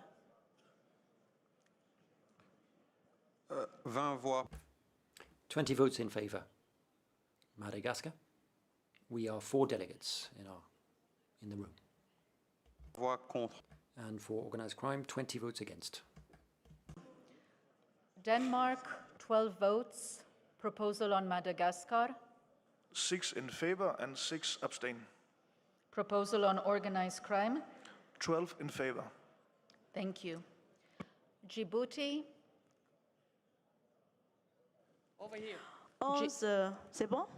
11. Yeah. 11 voix.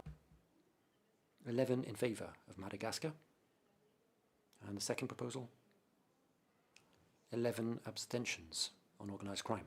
Bien noté. Well noted. Thank you. Dominican Republic? Yes, you have 13 votes. Dominican Republic. 13 abstentions on Madagascar and 13 in favor for organized crime. Well noted. Thank you. Ecuador, 10 votes. Proposal on Madagascar? 10 votos. 10 abstentions. Organized crime? 10 votos a favor. 10 in favor. Thank you. Egypt, Equatorial Guinea, you have 11 votes. Proposal on Madagascar? 11 votos. 11 in favor. 11 against. Thank you. Estonia, Eswatini,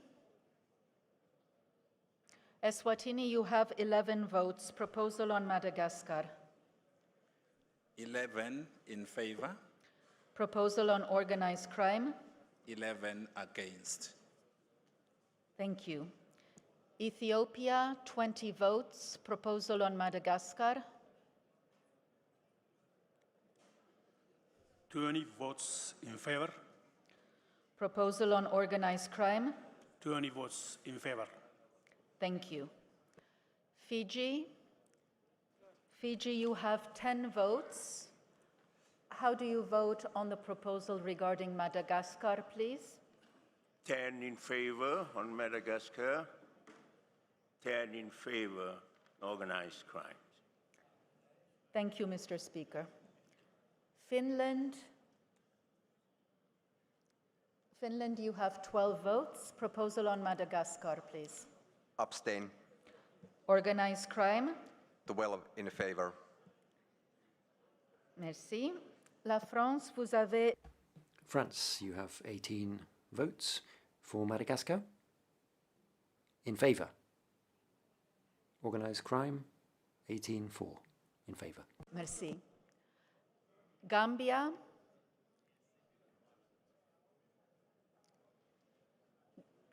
Do we have Gambia in the room? No, sorry.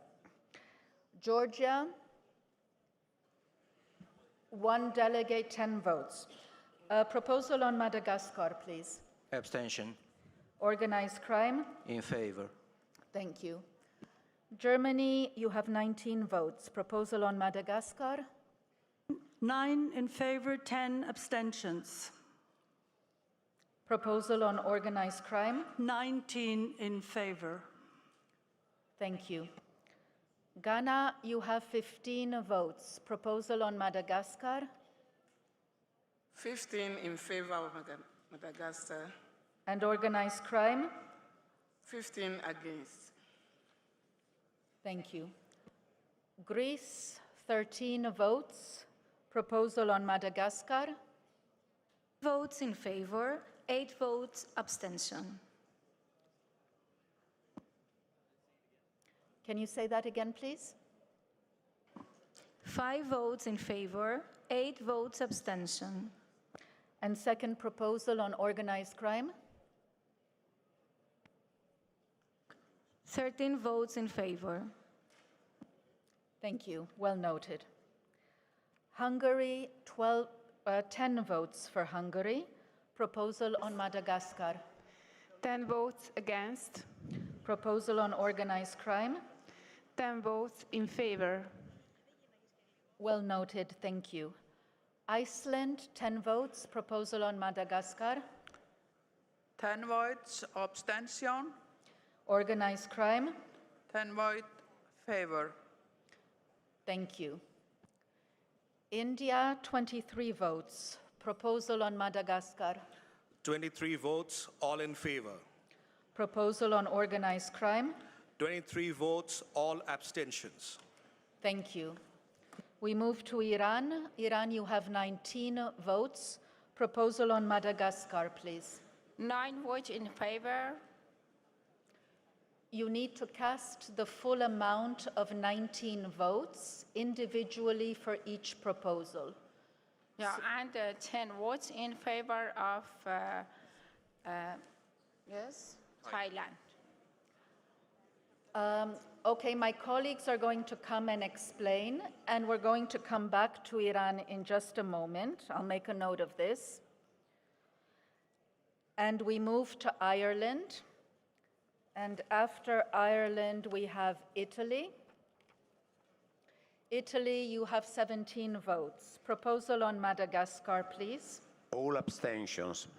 Proposal on organized crime. All in favor.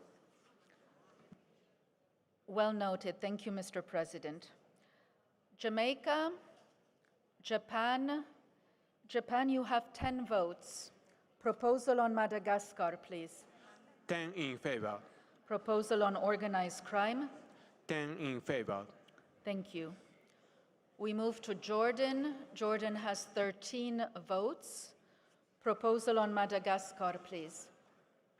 13 in favor of the proposal by South Africa and 13 abstention with regards to the Thailand proposal. Was it for both? Okay, your vote has been recorded for both proposals.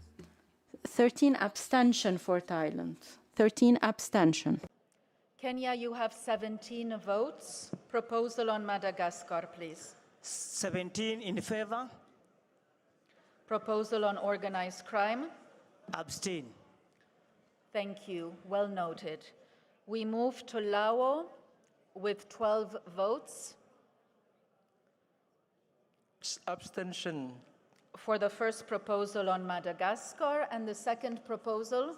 12 votes in favor. Thank you. We move to Latvia. Latvia, you have 11 votes. Proposal on Madagascar. 11 votes against. Proposal on organized crime. 11 votes in favor. Thank you. Lesotho. Lesotho has 11 votes. Proposal on Madagascar, please. 11 votes in favor. Proposal on organized crime. Abstention. All abstention. Thank you. Libya, 12 votes. Proposal on Madagascar, please. 12 in favor of the Madagascar proposal and 12 against the organized crime proposal. We have recorded the votes on both proposals. Thank you.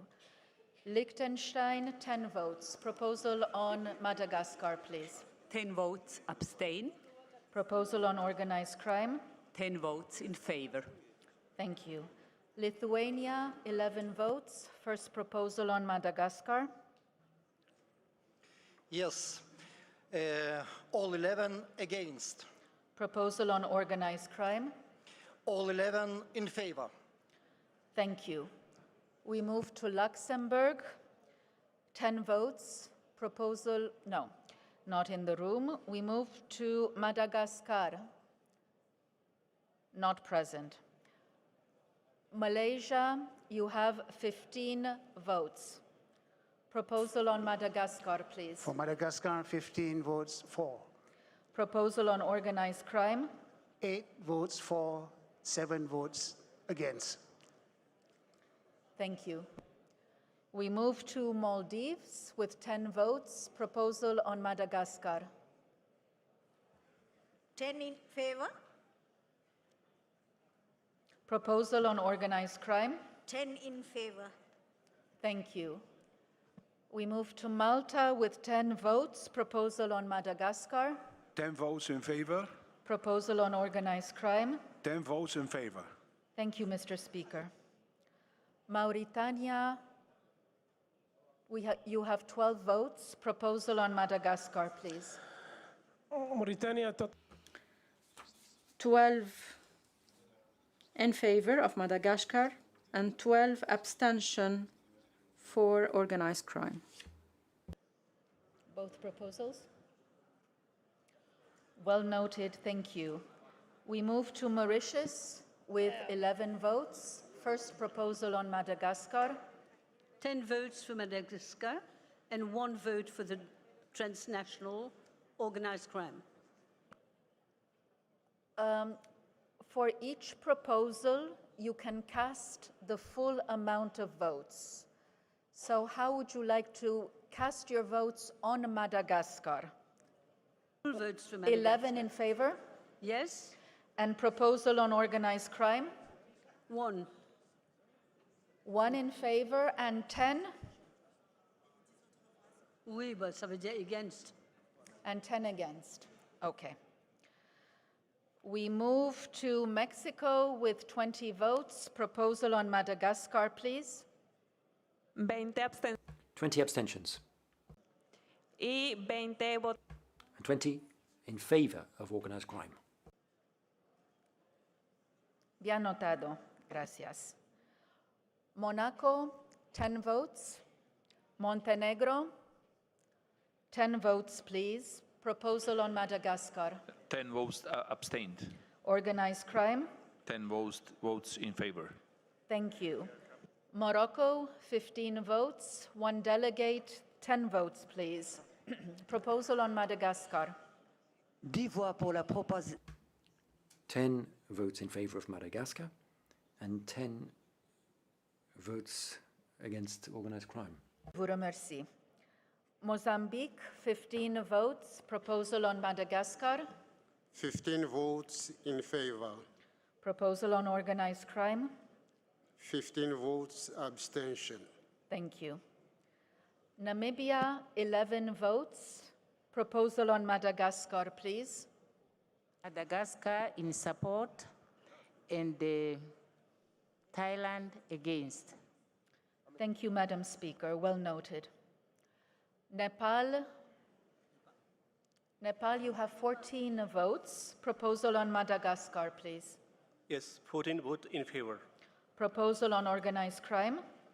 All abstention. Thank you. Netherlands, 13 votes. Proposal on Madagascar. 6 votes in favor, 7 votes abstention. Proposal on organized crime. 13 votes in favor. Well noted, thank you. New Zealand, 12 votes. Proposal on Madagascar. 12 abstentions. Proposal on organized crime. 12 in favor. Thank you. Niger, Nigeria, 22 votes. Proposal on Madagascar, please. Madagascar, 22 votes in favor. Proposal on organized crime. 22 votes abstain. Thank you. North Macedonia, 11 votes. Proposal on Madagascar. 11 in favor. Proposal on organized crime. 11 in favor. Thank you. Well Thank you. noted. We move to Norway, 12 votes. Proposal on Madagascar.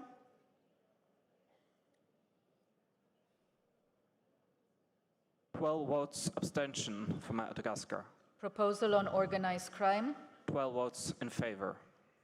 Thank you. Oman. Oman has 12 votes. Proposal on Madagascar, please.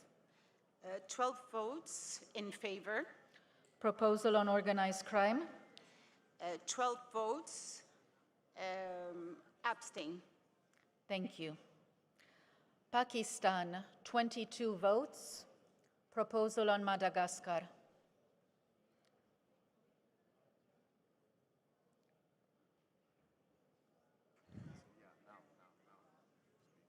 For the first proposal, there are 20 votes in abstention. 22, all the votes abstain, right? Yes. Yes. And organized crime? So 10 votes in abstention and 10 votes no. You have 12 votes in total, so you have 22 votes in total. Okay, so half in abstention, 11 in abstention, and 11 no. Thank you very much. Palestine, Paraguay. Paraguay, 12 votes. Proposal on Madagascar. Good evening. Madagascar, abstention. Thailand, Argentina, and Chile, in favor. All in favor of the second proposal. Thank you. Peru, 15 votes. Proposal on Madagascar. Madagascar against and organized crime in favor. Thank you. Philippines. Okay. We move on to the fourth and last page. Poland with 15 votes. Proposal on Madagascar, please. 15 votes against, please. A proposal on organized crime. 15 votes for. Thank you. Well noted. Portugal, 13 votes. Proposal on Madagascar. 13 against. 13 votes in favor. Qatar, Republic of Korea, 17 votes. Proposal on Madagascar, please. 17 votes in favor. Proposal on organized crime. 17 votes in favor. Thank you. Romania, 13 votes. Proposal on Madagascar. On Madagascar, abstain. Organized crime. In favor, all of them. Thank you, Romania. We move to the Russian Federation, 20 votes. First proposal on Madagascar. 20 in favor. Proposal on organized crime. 20 against. Noted. Thank you. Rwanda, 13 votes. Proposal on Madagascar. Madagascar, 13 voix pour. 13 in favor. Criminalité organisée, 13. Organized crime, 13 abstentions. Bien noté. Nous vous remercions. Well noted, thank you. San Marino, Sao Tome, Saudi Arabia, Senegal.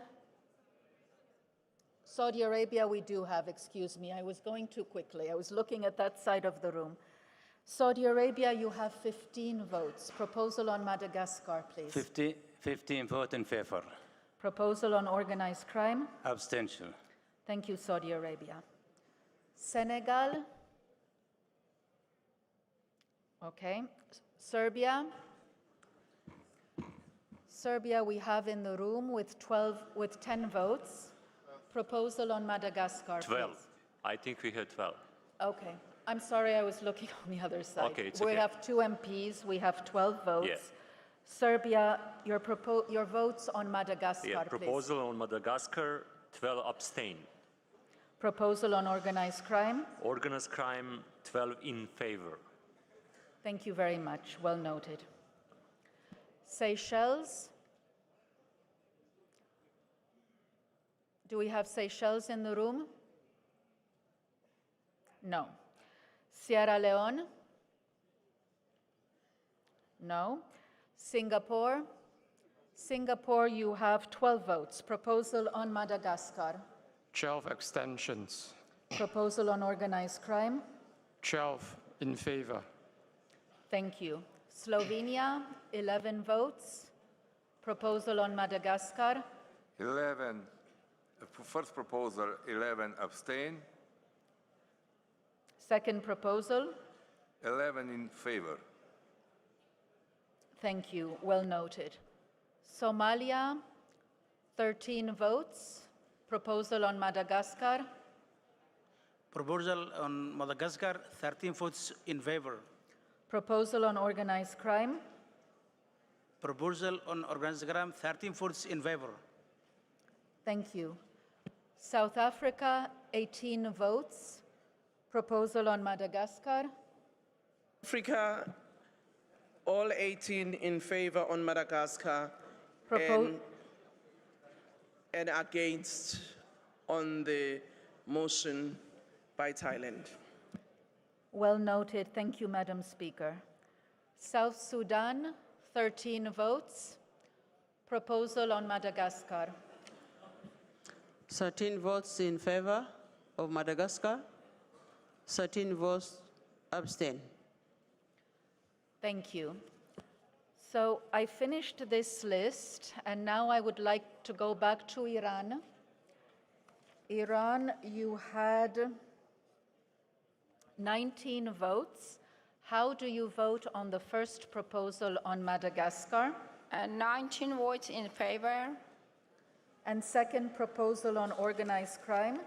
19 votes in favor. Thank you very much. And I've just received a note that the delegation of Tunisia is in the room with 3 MPs. You are entitled to 13 votes. So we're just going to re-verify the votes for Tunisia, please. On the first proposal regarding Madagascar, La Tunisie. 13 in favor of the African proposal. Proposal, please. Abstention. Okay, 13 abstentions on the second proposal. Okay, this has been well noted. I'd like to ask now if all the delegations have voted. It appears to be the case. Madam President, I believe the vote can be declared closed. Thank you. Thank you, Madam Philip. So the vote, I declare the vote closed.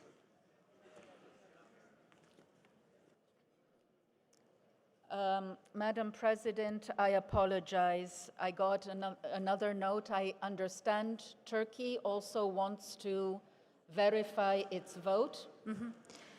So 19 Turkey, you have 19 votes. for We're going to Madagascar. repeat how Turkey has voted on the first proposal. In favor for Madagascar, 19 votes. And the second proposal? 19 votes abstention.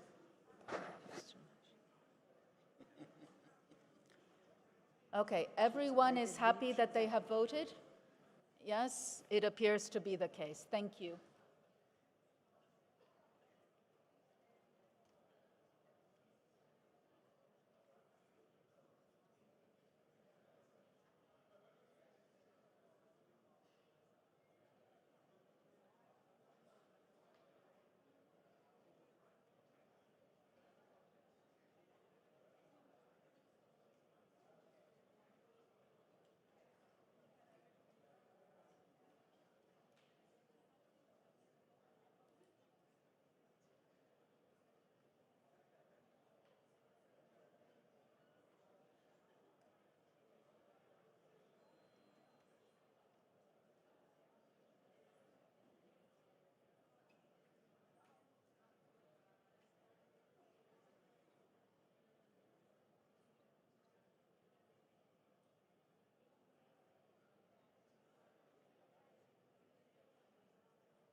Dear colleagues, here are the results of the votes which have just been held.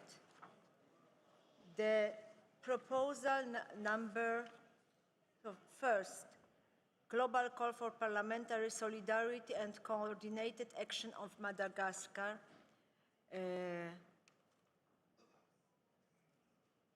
Positive votes, 743. Negative votes, 158. Abstentions, 448. Total of yes or no votes, 901. Two-thirds of the votes, 601. So this proposal reached the majority. Abstentions, 280. Total of yes and no votes, 1,069. And this proposal, of course, reached the two-thirds of votes. How many? So it was 713.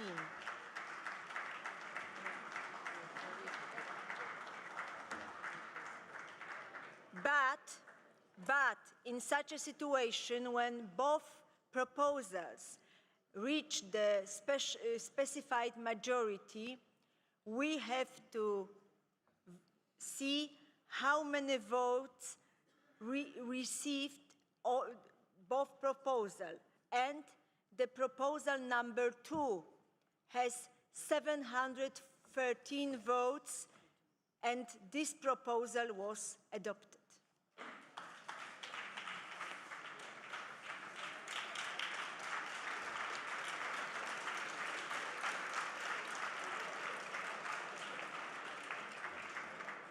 So I conclude that the request of Thailand, supported by Argentina, Chile, Poland, and Sweden, and support of GRULAC and 12+ group, have received both the necessary majority and the highest number of positive votes, and this will be added to the agenda as item 10.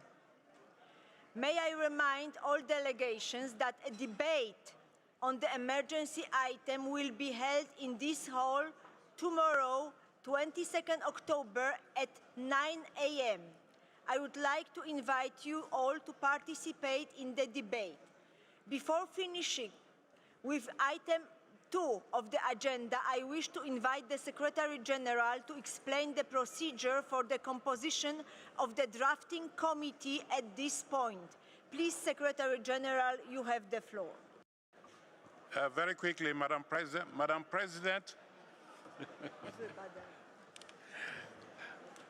Order. Madam President, normally the drafting of the resolution on the emergency item is entrusted to a drafting committee following a debate in the plenary. And so tomorrow, following the plenary debate starting from 9 o'clock, the Assembly will have to appoint a drafting committee to prepare a resolution for the Assembly's consideration. And normally, according to the rules and practice, the drafting committee normally comprises a total of 11 members, and some geopolitical groups have already indicated who their representatives will be on the drafting committee. We are yet to hear from the Arab group, the Asia-Pacific group, Eurasia, and the 12+ group. So we encourage those geopolitical groups to carry out the necessary consultations and submit to the Secretariat the names of their representatives on the drafting committee. Thank you, Madam President. Thank you, Secretary General, and thank you all for sitting and voting, and see you tomorrow. I close this day of sessions.